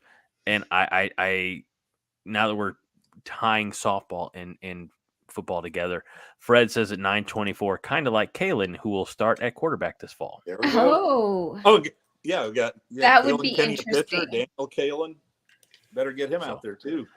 Now, Fred, you're not here for me to ask, but you are sort of. Why do you say that? I don't know if anybody else agrees with you. No, actually, I still say Heinrich Harburg. Okay. Anybody else want to chime die in? On that hill. I will be stunned if it's not Raiola. Me too. Same. Just having bro. Now here's the thing: Kaylin's got a very, very accurate arm. He won the accuracy competition at the Elite 11 and became Nebraska's first Elite 11 finalist, or Elite 11 one of the winners. It's actually 12, but did DR win anything at Elite 11? What's that? Did DR win any skills competitions at Dylan? I don't know about the individual competitions, but he finished second overall, I believe. All I'm saying is if you throw the ball 70 yards repeatedly, you're not going to have a shoulder by the time you're 25. So. Yeah, He can. doesn't. He doesn't. He makes all the throws. Believe He me. knows He from makes experience. every. I mean, watched a lot of honestly, it. I know Look, that you're saying that he won. I know Daniel Kalen won in the Elite 11. Like, I know that. But No. if you watch Dylan Raiola, you will see that he can put the throw anywhere on the field. He has no problem whatsoever. Okay. See, here's the thing. If I'm not anti-DR. I want to be very clear about this. I know what's going on here exactly, and I'm just enjoying it. I'm not even my usual like contrarian self. I'm just trying to. I guess I'm trying to not get too excited about something. Right. And I'm trying to kind of like help Minnie maintain her expectations. There's no possible way. I know. But then we have Melissa coming in, and this is the reality of being a Nebraska fan at this point. It's 2024, and Melissa says, I think if Dylan goes down, I think Kalen can do well. We've been through a lot. I get it. Melissa, she's so dated at this point. I mean, basically, I would say 60% of the Nebraska fan base is going, Dylan Raiola looks amazing. Anyway, when he gets hurt, I think he got a good plan. I mean, I don't think it's like, oh God, or anything like that. It's just like, so anyway, this guy's getting hurt because we're not allowed to have nice things. But I feel like we got a decent guy here behind him. It's like Scott's right. I'm not going to highlight Scott's comment, but he says Aaron over there shaking his head. Aaron, could you do us the honor of reading this highlighted comment from Fred? God, Andy, how much Dylanade have you drank, and does Minnie FedEx it to you? Oh no, I buy my own brand. I make my own brand. I got a Dylanade still in the backyard. Amen, brother. Amen. All the tools are there, and I'm not just talking about the physical ones. And most of the time, I'm just like, I talk myself into somebody, and this time I'm like trying to talk myself out of it, and just having been kicked in the proverbial nuts so many times. Oh my God, that was unnecessary. Follow up to Scott Schrader's comment about Aaron over there shaking his head, and Aaron 1.5 says, for the record, all the Aarons are shaking their heads. Right. Here's the thing. This is sometimes why the show ends up going 2 hours. We end up stuck talking about DR. Yeah. That's not the reason. Now, to be fair, I haven't done that yet. Now I've done it. Thank you. So anyway, Nash Hutmacher, huh? That is Where a thing. are you? I just jumped down because I like Nash too. No, you can't do that. Well, we're talking about just okay. You think I can? Today was quarterback day on all the. I know that's nice. What the heck? Yeah. It's not me, guys. It's not me this time. I'm not the one breaking format. It's this guy, and it's this guy. Minnie, I think maybe you can't do that. Release that to us like every 5 minutes. If you skip ahead, then we can't go over like chronologically what happened. But okay. If I skip since we were last year. But if I skip ahead, then we have the option to jump backwards. Don't. That's what Nebraska's been doing for years. It does not work. Let me just say, I have fought these battles for about 3.5 months now. Just stick to the fucking format. It's easier. Okay, so all right, so it is Monday's presser, if I'm understanding right. Because we've talked about Jeremiah Charles or JJ. We've talked about Jaden Lloyd, excuse me. So we go to Monday's presser. And Coach Knighton talked about that defensive line. Minnie, tell us. Yes, he's talked about how the sophomores are expected to take that leap. So that's what we all hope. They've gotten some playing time. Can you expand on that at all? Yeah. Okay. All right. Van Poppel and Cam Lenhart. He's expecting for them to do better at the pass rushing. but they all also had the experience of playing last year. So those two guys, and he also talked about James Williams. What are you guys doing? When I'm not looking, I don't even want to know what's happening. It's almost like Andy, look, as creator of this show, stay out of my comment section. Turn this damn bus around. That's right. All right. My finger slipped. I'm very honestly mentioning Cam Lenhart. He had such great moments last year. And I know there was a little bit of injury there in the middle of the season, but I do think that sometimes he got overshadowed by Nash Hutmacher, by Ty Robinson. That being said, I think with Ty coming back, go ahead, Andy. I'm sorry. 2 games with injuries, I believe, too. Yeah. I said injured in the middle of the season. Yeah. But with Ty coming back, he committed to that obviously at the end of the before the Iowa game. And with Nash, who I don't want to skip ahead in the format, but the coach has said some very positive things about Nash, which we'll get to. I think that this could be a really big year. I mean, we talked about that sophomore jump, right? Mm-hmm. I think this could be a really, really big year for like Cam Lenhart. True. So Coach T. Knight, he got to speak. We also got to see Coach Tony White, his new title, assistant head coach and defensive coordinator. His goal is he wants Nebraska to be the number 1 D line in the country. I think that would be freaking awesome. Yep. That's what I hope too. Well, I hope 3.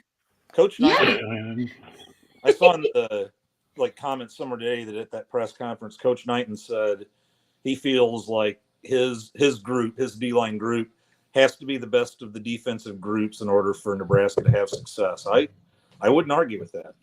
If they're as good as he wants them to be, and we can shut down the run, good things open up. Yep. To piggyback off of that, Andy, I think we'll need a little bit more.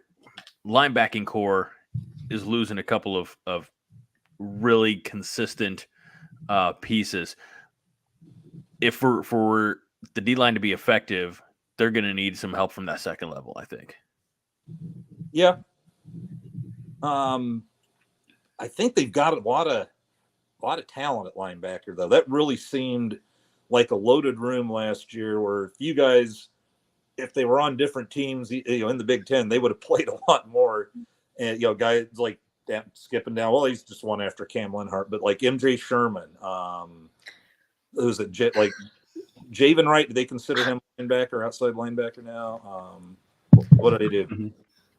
Just jumping down one there. But we're talking about the group, and I've got a Georgia connection. I caught the first couple times I did Monday Night Therapy. I caught some shit because John's asking me about 2 hours before they go live, and I just happened to be wearing like Georgia shit that day. But that's where it's where my dad and my uncle went. So people have to deal with the fact that was my team for about 18, 19 years until I went to Nebraska. What's this? Minnie thumbs up this comment from Fred, which is great. No, I did not. All right, the gloves are off, Fred. After Tony White said he wants Nebraska to be the number 1 defense in the country, Fred says, well, to be fair, Minnie, I've never heard a coach wanting his defense to be 50th in the nation unless you're Eric Chinander. Freaking Chins. Talk about taking the dive. And Minnie thumbed up it, which is tremendous. Oh, did you get I'm never going to luck, guys. I've resigned my... I even got to blink a little. All right, anyway. So, okay, moving on. Fred. Nash Hutmacher, defensive lineman, said he's in the best shape of his life. And he's sitting. It sounds like he's not going to be doing much in the spring because they just want to start getting the weight back on him. They know he's in shape. He's working out. And they just don't want to overdo him after what he went through for wrestling. So they said today, he's, I think today in practice, he was just kind of kicking back, helping the coaches out. He's at 295. What was he before this? Well, he got down to 285 for wrestling. I think he was around 330 last year. But he said, I think during wrestling, he said he wants to be about 305, 310, but be playing a lot quicker. Aaron, Honestly, he looks very svelte. Like, it's kind of scary. Well, that happens when you drop 40 pounds. He looks like he lost 100 pounds. Well, you know what was funny was it 280 or 285 he had to get down to? Was it 280? 285. 285. He said the first 20 pounds were the easiest just by not jamming himself full of food, 6 times a day at the training table. He said that was the easiest 20 pounds he ever lost, just eating like 3 times a day, I think. And then had to kind of work the next 20 off. But yeah, that was still amazing. I think he's well earned a little bit of a break for his body there after. I agree. Perhaps. It was also, I think, one of the greatest AIs that ever showed up in our chat when somebody did the one of like a polar bear walking up to Devaney in the snow with a Hutmacher singlet on. It's like I might dig that up and see if I can find it, but that was okay. That's what AI was meant for, is to actually have your polar bear strolling in ready to rock in the wrestling circle. All right, I think since we talked about Kim Leonard, aren't we back kind of on schedule now? Okay. So, guys. Yes. I have a question. I have an answer. You're not going to like it. This is not for you, Greg. For everyone else other than Greg.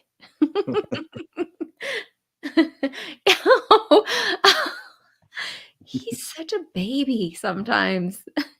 Okay, guys. Did you know what a jack was? Yes. Be honest. Oh, come on. Really? Because they went into that kind of deep last winter. Did you know, Aaron? What a jack was? Yes. Like the position? Yes. No, the hammer. Yeah, it's so that's the strong, the quote unquote strong safety hybrid. No, yes. Okay, Greg. Greg, one of the outside linebackers. He's such a pouty baby. Is Dylan Raiola a jack? So I was curious because MJ Sherman made a very big distinction because one of the Husker Online girls, Abby, she was interviewing him and she said, "Oh, how's your group doing?" And he goes, "Well, what group is that?" And she goes, "Oh, linebacker." He goes, "I'm not a linebacker." And then she goes, "I mean, jack." So I was like, what the heck is a jack? Specific. I think it's they just had different connotations for like the inside and outside linebackers and maybe left and right. I looked this up. Answer? What do you got? Yes, I do. I do have an answer. So it started. It started with Ohio State not that long ago, and what they did is they did a hybrid position. So that position could be either a defensive lineman or a defensive back for whatever the call for the offense was. So that's why the 3-3-5 works, because now we have the possibility of having a fourth guy in either position. Does that make sense? Yeah. Yeah, that's why the 3-3-5, you never know where the fourth guy is really going to come from. Yes. Exactly. That's why it's good thing different for young quarterbacks such as Dylan Raiola and Danny Kaelin to be going up against in practice every day. Yeah. They got to think a little more. I'm sorry, Greg. Please come back to us. He looks comfy. He's so mad at me. Glad I could help. Now, while we're talking about those types of positions, he's not written down here, but here's a guy coming in now for a full season that we shut down last year to preserve his red shirt, who is really starting to spend some time in offensive backfields, and that's the James Williams, the rush end. I mean, I was surprised that he only ended up with like 2 or 3 sacks because he was chasing those quarterbacks around so much it felt like more. And I think you're going to see plenty of him this year. He's just one of those guys that for whatever reason just seems a little on the unblockable side for a lot of those tackles. Well, so I'm Coach excited Knight to see said him with the full season ready to go. He said that he needs to gain a little more weight. That's where he's lacking. Yeah, they said that about Princeville last year too.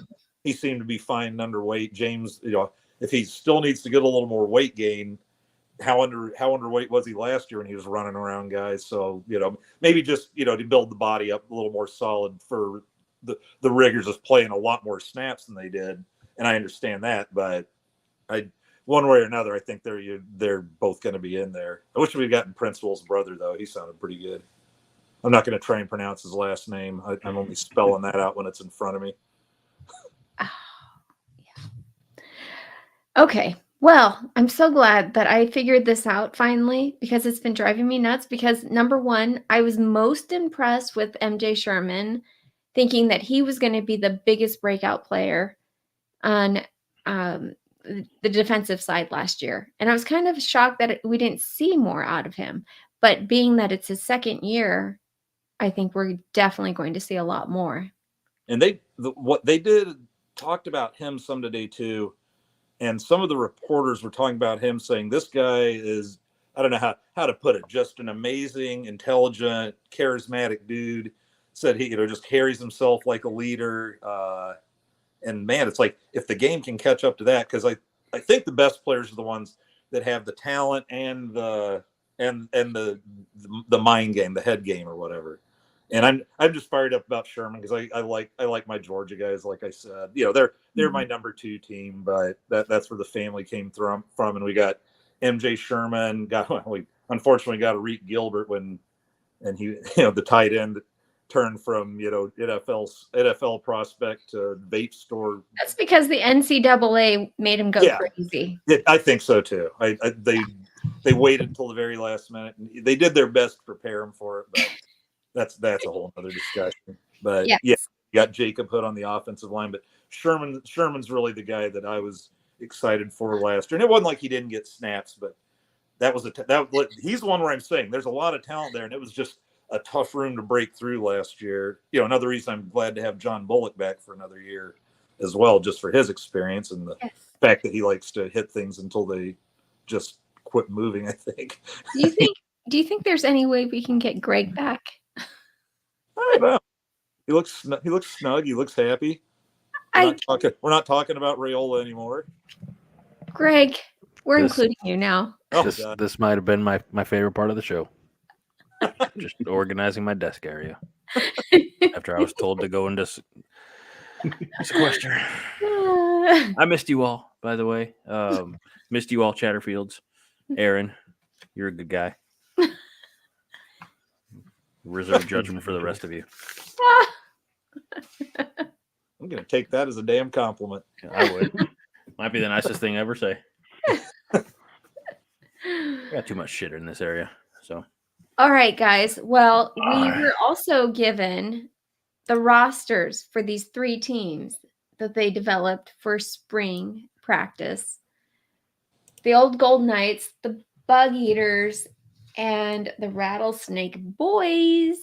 I don't know how well anybody's going to be able to see these. It's pretty clear. Okay, cool. There's the Golden Knight. Oh, I'm sorry, the Old Gold Knights. Yep. Or as I have it. Roster. That's a really good roster. I would definitely cheer for this team. Danny Kalin, Emma Johnson. Other players that I can barely read because I'm old and have poor eyes. Here we have the Bug Eaters. Thank you. Sorry. And this is Raiola as QB. You see, I want to point this out. This team needs a backup because they know that Dylan's not in there for the long haul. The Old Gold Knights, there's just Danny Kalin. I'm sorry. If I'm going to be obstinate, I'm going to be obstinate through and through. You're so bad. And there's my boy Sam Sledge. Actually, you have because he was eighth grade buddy of the gal I was dating a few years ago, like with her son. Oh, And I had college classes with his dad, Bob, who was an all Big 8 lineman at Nebraska. I had some business classes with Bob Sledge. Good guy. James Boardman just said Dylan is sitting at the kiddie table with that roster. He's definitely Wow. not giving the big boys. Yeah. Let's take a look at the Snakes. The Rattlesnake Boys. Heinrich Harburg, which, let's face it, QB1.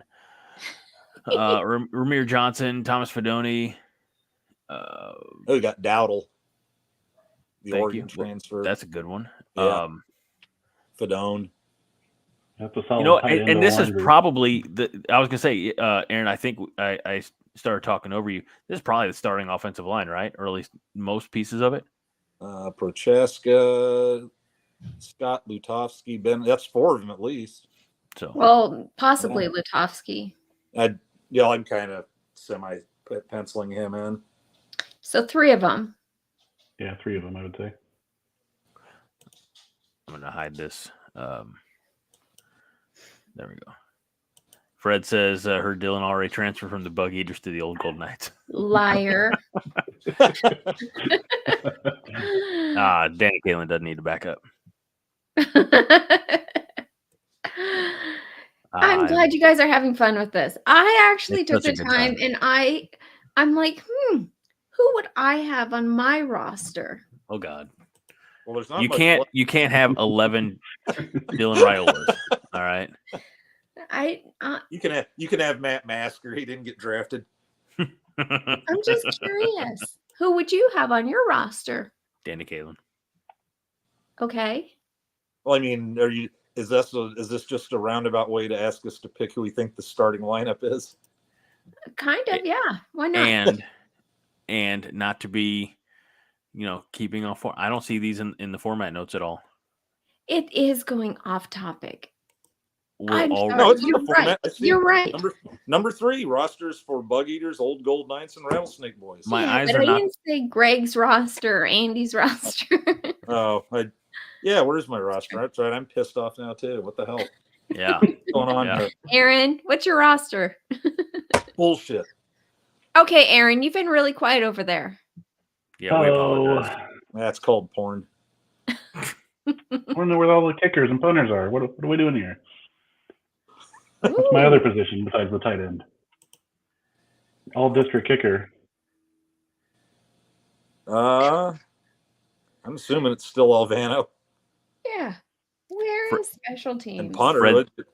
Fred Sacco says, here we go. Dylan throwing, running, catching, and blocking for himself, calling his own plays and moving his own chains. See, Minnie, he doesn't need you. No. Minnie's moving the chains. Yeah. I'll help him Minnie out. needs to move the chains. Correct. I'll help. It's a 2-person job. Pour a little quarterback out. Okay. Shit. If I need to. Harburg. All right, guys. So the presser today. There's a doggy. Where's it? Oh, Who is that? get that dog up. Who the dog? Woobie. Oh. Is that a brindle? That's a brindle. Aw. She stinks. Go lay down. She needs a bath. She just had one over the weekend. Well, then why did she stink? Because she's old. I don't know. She's got like a weird, like bad breath type of situation, but she licks everything. And so it just gets everywhere. Like her drool from being outside or something like that is kind of like tannish. It's not great. It's not a good situation. I spaced out from it. We're talking about the drool now. Go lay down. I don't know why that word like woke me up. Poor baby. She doesn't mean to stink. It's not her fault, I'm sure. But she doesn't sleep on my bed anymore. That's for damn sure. Okay, so we had a presser today, and we got, so if you're keeping track, we got 1, 2, 3, 4, 5 guys on Monday, and then we also got 5 guys today. So 10 guys in 1 week.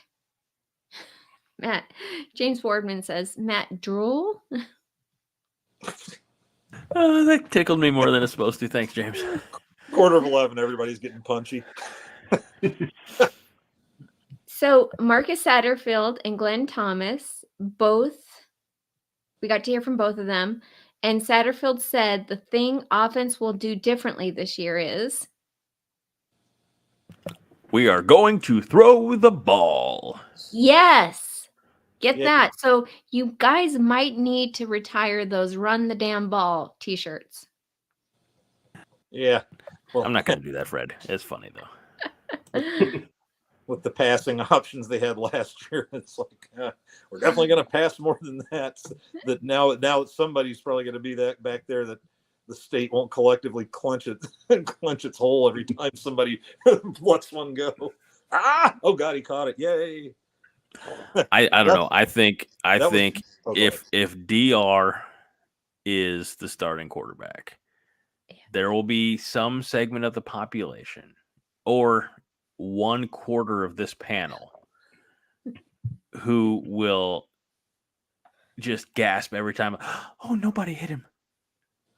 Oh no. I think that'll be a large segment, especially if he starts out and he's pitching it pretty well. Then everybody's going to go like, well, this can never last because our luck has been shit for how many years, and then they're just they're not going to be fearing the interceptions. They're just going to be waiting for that knee dive, off the blind spot or something. And yeah, that's my head sometimes too. I admit it.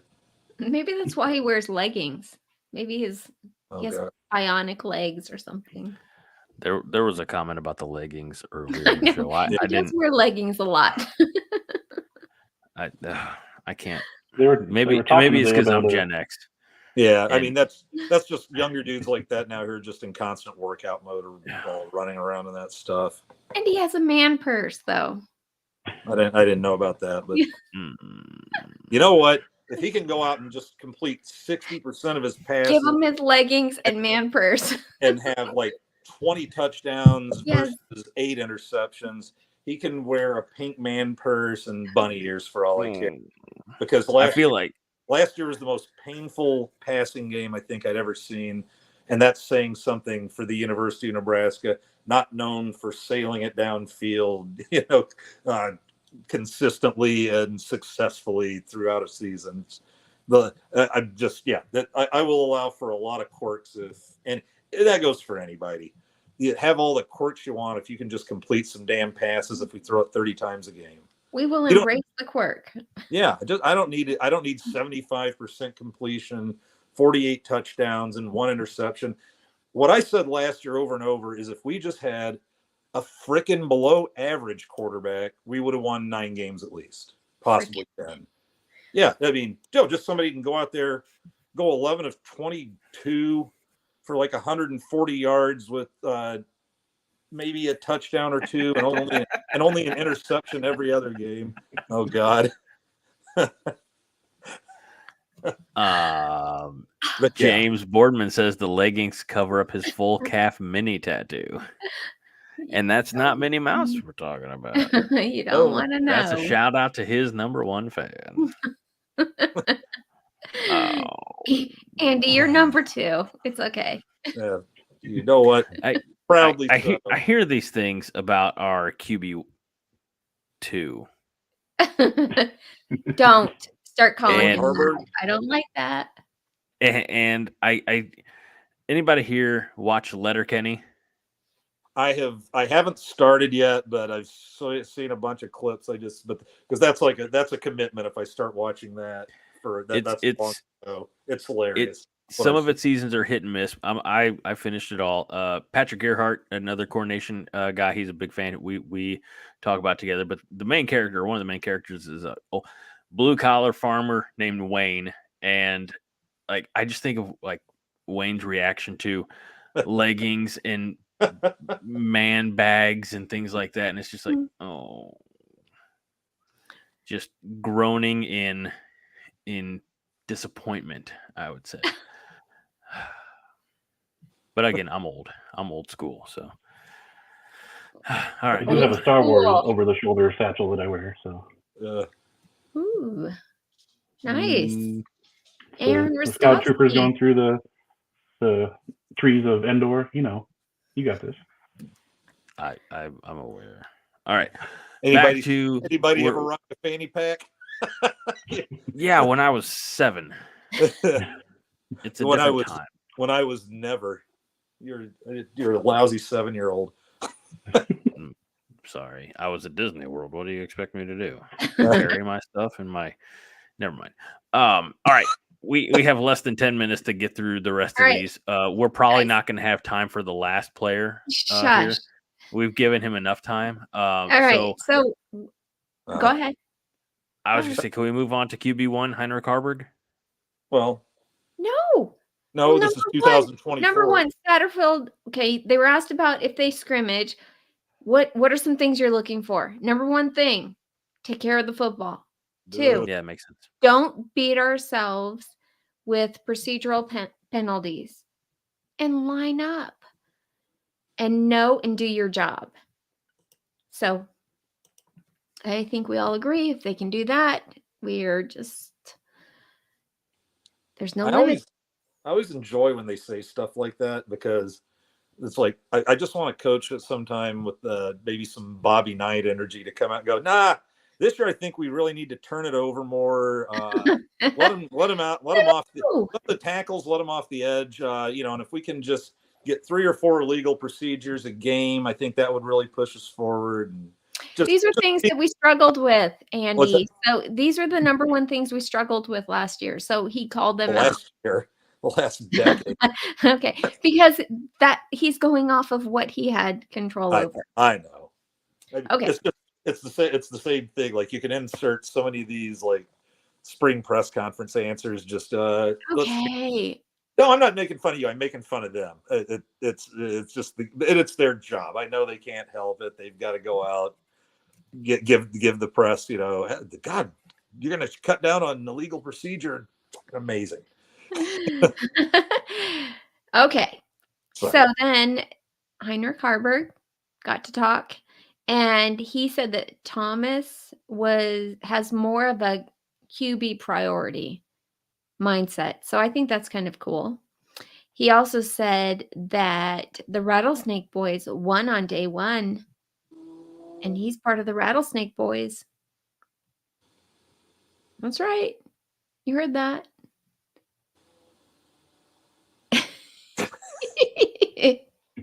Who's part of the Rattlesnake Boys? Yes, Heinrich Harburg. I'm so happy for him. Yeah, he should. Because he's QB1. He's QB1. Daniel Kalen also got up, and he talked about how he's learning the depth of the playbook. He's pretty comfortable with the RPO stuff. He's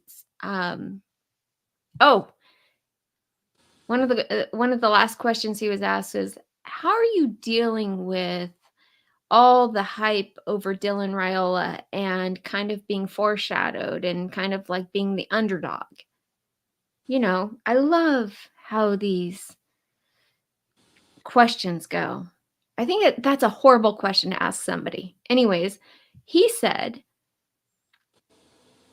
he's just worried about being the best player he can be. He said it doesn't matter if you're in college, if you get to move on to the NFL, there's always going to be hype around different players. You just have to work on it every day to be the best player you can be. And I thought that was great. So bravo for him. And then lastly, Dylan Raiola, we have not got to hear him speak. So this was a huge treat for us. He said he noticed the speed of the game has increased in college, but that he's settling in. Did you say something, Aaron? Sorry, no. Oh. Minnie doesn't. What did Fred say? Fred Zacco said, a quote from Danny Kalen said, Minnie doesn't bug me one bit. I hope he hasn't seen this show. I'm also a fan. He's not a stalker. Yes. Yeah. Oh, it was so cute. He was asked, okay, so are you going back to high school for any reason? And he said, yeah, I'll probably go back and walk, for graduation. And then somebody said, are you going back for prom? And he's like, no, I'm not going back for prom. And I'm looking at him going, Dang, you need to go to prom. He's so cute. Greg, what do you think? Is he so cute? Absolutely. No comment. I thought that was gonna go like Beavis and Butthead. He's hot. No comment. Shut up, man. Classic 90s reference that most of these young kids won't understand. They just came out with new episodes last year. Yeah. Okay. Good call. All right. So we've heard from Heinrich Harburg. We've heard from Danny Kalin, and unfortunately, we're out of time. I think she just snuck him in on you. That's right. You got any more thoughts on Dylan Raiola, Minnie? I'm all ears. Yes, he said that the O-line is doing a great job at getting protection set. He likes to shout out that offensive line. Minnie, how do Sorry, you do that? I'm in charge. It's my show. You're getting out of You line. just muted me. I'm just kidding, man. It's fine. Is this like the time that you threw Josh Hansen out? No, that was accidental. This was on purpose. Okay, good. Apparently, Andy, when you put just for your sake, for Husker Heat, if you are watching the comment section and you go to put somebody in timeout, it is essentially a ban hammer. Oh yeah. And then John has to like leave the show to work behind the scenes to bring that person back. I don't think I've ever seen a ban worthy one yet. I mean, we didn't, but it was one of my, it was one of our regulars. It was Josh Hansen who popped in here, and he made a comment about me, and it was funny, and I laughed, but I'm going to put you in timeout, and found out it's a little more than temporary, right? Yeah, because the options, like Scott here says, Greg, put down the ban hammer. Like the options are delete comment, put user in timeout, which you would think is like he'll be out for 2 minutes and he can't comment, or ban user and delete their comments. But timeout essentially kicks them off the show. So, okay, I see that now. Yeah, good to know. Thank you. Yeah, I'd hate to do that, especially if I don't have a John around to fix it at the time. If you don't have a John around, you're in for a long night period. So, all right. So DR made some comments, and he's settling in, and yada yada, offensive line, and God, is Greg talking about Raiola again? This is getting so annoying. His best friend is a good running back, yada yada yada, and he's comfortable with creating explosive plays, and they got some juice on the edges, he says. So, Minnie, did we sum it all up there as quickly and emotionally restrained as we could? Okay, the last thing I'm going to say is, if you notice, the answer is no. all three quarterbacks, because I love watching body language, right? Very much. Seeing how they do, because I mean, if these guys are quarterbacks and they're under a lot of pressure to perform during a game, you got to see how they do just even answering questions. Everything is the best. It's true. Aaron said, DR said words, they were glorious. Everything is the best. Quit putting comments up there for me to read. I lose my train of thought. That's okay. The train is Dylan Raiola. The train left the station. The train's not coming back. What? You missed the train. Big Lebowski, the plane has crashed into the goddamn mountain. We didn't succeed in keeping the show under 2 hours. Never. Got 43 seconds. I knew we had so much to talk about. It was going to be hard. I was so excited to talk about baseball tonight. And we did for like 10 minutes. And then it's been Dylan Raiola every 3 minutes on the show. No, it has not. You almost said Keisei Tominaga won that 3-point contest, but if Dylan would have competed, he probably would have won. He would have hit 20 out of 25. He would have won the whole thing. He would I have can dunked see the him ball doing with his mind. I can see him Come doing on, it. read the comment. Best friend is a good running back. God, this kid is so ahead of the game. Oh, I And didn't- honestly, Fred, you can take your sarcasm, and you know what? I don't need it. Yes, you do. Fred. he just I'm gonna do this one in not my radio voice, but it to the best of my ability in my like Old Testament pulpit voice. Okay. Then on the 8th day, God. Dylan said, "I do not throw interceptions." Yes. And there was daytime, and there was nighttime. The 8th day. Read it again just like that. I like the voice. Then on the 8th day, Preach, Dylan brother. said, "I do not throw interceptions." Say those words. And there was daytime, and there was nighttime. The 8th day. And he saw that it was good. Amen. I feel like this has been a religious experience. Oh, God. Then Dylan Royal said, "No, Coach Osborne, go for 2. It's not the goal, it's the game."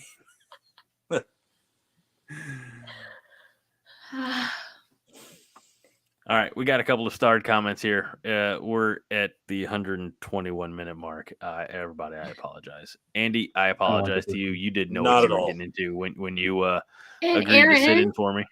Aaron's used to this. Like Aaron's, I know. He's a Chatterfield. He's all right. Aaron, when he was asked to be part of the show, he goes, "I'm the new Minnie." I'm like, settle down there. Yeah, even I said, like, you're coming on as a guest. Minnie just promoted herself to the show. I don't know what to tell you.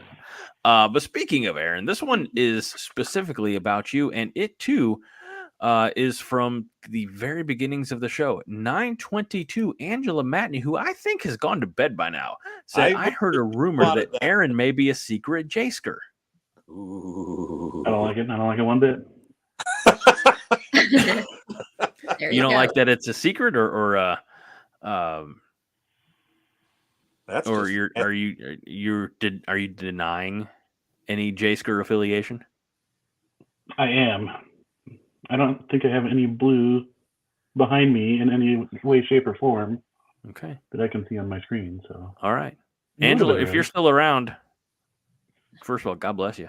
Y'all are troopers. Like, we started this show and there were over 300 people. We're over 400 people. Like, for whatever reason, more people are coming and they're telling their friends. So we appreciate you. I don't know how you do it. Justin says Bill Belichick. Okay. Right. He is definitely a person. I'm not qualified to talk about Bill Belichick. That is so not like him just to say that. If Haas were here, he could go on a long time about Bill Belichick, but that's not me. Zizach, hopefully I mispronounced that, says someone's been breaking rule number 1. As the creator of this show and primary host, despite other people's attempts to usurp my throne, I don't even know what rule number 1 is. So I don't know how they can be breaking. Is it no name calling like J-sker? Maybe he's talking about Chatterfield's rule number 1. Take care of the football. I thought rule number 1 was the first 10 minutes we had to do the show in Randy Macho Man Savage's voice. Yeah. I couldn't do that with the enthusiasm it would require with the other 80% of my family. I know what they're talking about. Finally, Bill Belichick is doing the X's and O's. Oh, right. Yes. Conference this weekend in Lincoln. Thank you, Scott and Justin. And James. Do not forget James. James had the great Toto reference earlier, all right? Yes, he did. You know don't who know else has been spotted in Lincoln at the working out by himself in the new digs? Who? His name starts with D and ends with Raiola, but not the one you think of. I thought you said working out. His younger brother's been. They're all camped out here, so he's been in using the facilities, as it were. Oh, Dayton. Yep. Because he's probably starting for that Buford, Georgia team next year. No, I'm serious. He's going to be a junior. Yeah. And on the 9th day, Dylan said, Greg is heretofore a panelist. And there was daytime and there was nighttime. The 9th day. This is fun. Also, Morgan Freeman voice, and everybody thought Dylan Raiola wasn't going to complete that 70-yard P. Oh, come on. But I knew in my heart. They said you're the guy who knows how to get things. Mr. Dufresne, I presume. All right, 9:25 tonight. So, yeah, a good hour and 40 minutes ago. Scott Schrader said, hey, Greg and Minnie. No offense, Aaron and Andy. Did you see the No Block, No Rock podcast interview with Tony Ufonoti about his playing career and tech? I just saw the tag. We'll just end it about his play. I'll even back it up. I did not. I can answer it swiftly and succinctly. No. No, but I'll look into it. No block, no rock. I like the concept. You got to earn your reps by doing the little things, and the pipeline. Oh, okay. We wondered where the rest of that comment was. But he's still here. We appreciate you filling that to finish the thought. The jerky. Let's see. Fred says my favorite passage in a book was when Dylan said, "You shall not pass." You shall not pass. And Fred also says, remember Star Trek 2 when Dylan said the needs of the many outweigh the needs of the few. Or the one. Guys, no Aaron, Star Trek references. Not with Aaron Dylan. 1.5 says, in response to Fred, didn't DR start his presser with 4 years ago? He wrote that sumbitch. No, I don't know if. Never mind. I'm not going to finish that comment. All right. Anything from this esteemed and worthy and tremendous panel? Anything else? Any final closing thoughts, Aaron?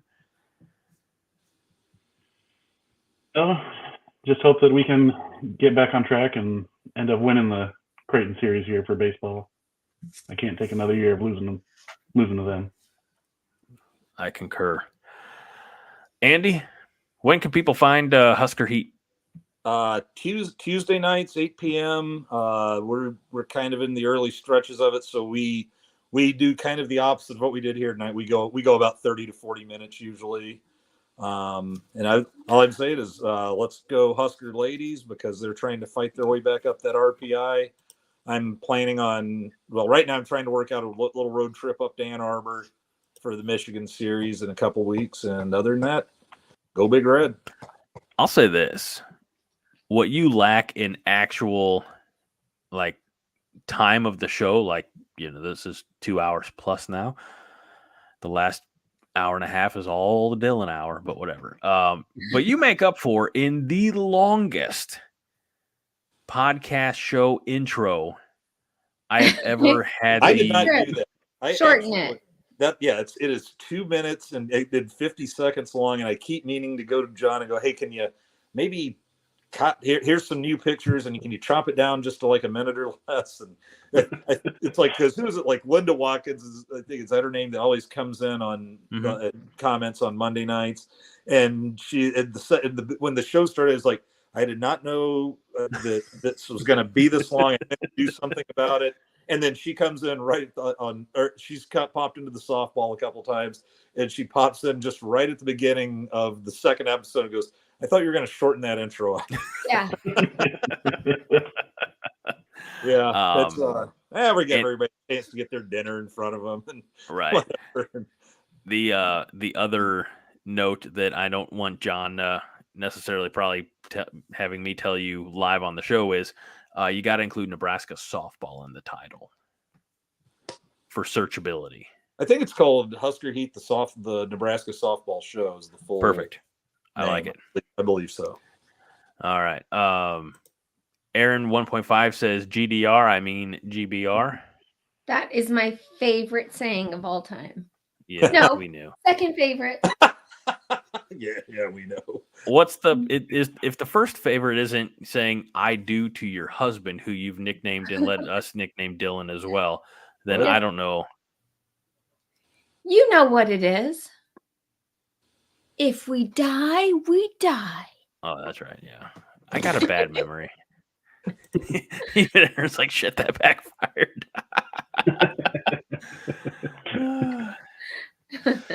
All right. Well, Minnie, any why am I doing this to myself? Any closing thoughts? I think we're just down to Minnie. I think we're good, Greg. Thank you so much. Did we get all the Dylan thoughts out for this week? We got. Oh no, there's more. We got a few. You want to go? I can continue, but it's okay. I'm gonna put this one up there just for you. To be honest, I could do a bunch I'm gonna get us all killed. Heinrich Harbor stuff too. If I transfer, I transfer. All right. That is it. I'm gonna go leave and go continue watching the OG Roadhouse movie with Patrick Swayze and Sam Elliott and Terry Funk and others. I'm gonna go do that and do all the post-production stuff. So you Chatterfield, y'all are nuts. Thank you so much for spending your Thursday night with us. I like to say this, Andy, that this is kind of we know you have a lot of entertainment options to choose from. We certainly question, but appreciate why you decide to spend 2+ hours with us. Thank you from the bottom of my 5 heart to all of you. Just you make this so much fun. And thanks to this terrific team here that, again, I wasn't even supposed to be here today. But thank you for Andy, who was willing to step in and guide the show from the technical side. And thanks to Aaron, who we brought him on to talk baseball, and we sure did talk baseball for like 7 minutes. And then we got one of the best run-ins of all time from his not so little man, but it's terrific to see more of his family as well. And thanks as always to Minnie for the format, for the notes, for the abuse, I guess, at the end of the day. That's what I'm really here for. I come for the Huskers and I stay for the abuse. So to all of you, you have my love, you have my thanks, you have my gratitude, and we remind you each and every week that 5 heart is all the heart you need. Now I got to remember how to. Minnie, am I looking in the right direction? Yeah, there we go. Greg, I've said my part. What do you always say? Well, you don't like what I say. You're just supposed to say "Go Big Red." It's not that damn difficult. Go Big Red. Yeah, good. Go Big Red. Okay. With the echo. Go Big Red. Thank you. Go Big Red. Yes. I can't scream because you guys fucked that up. It's simple. Go Big Red. Go Big Red. I got everybody sleeping. Like I got people sleeping right above me. So I just say, "Go Big Red." God bless y'all. That's all I got.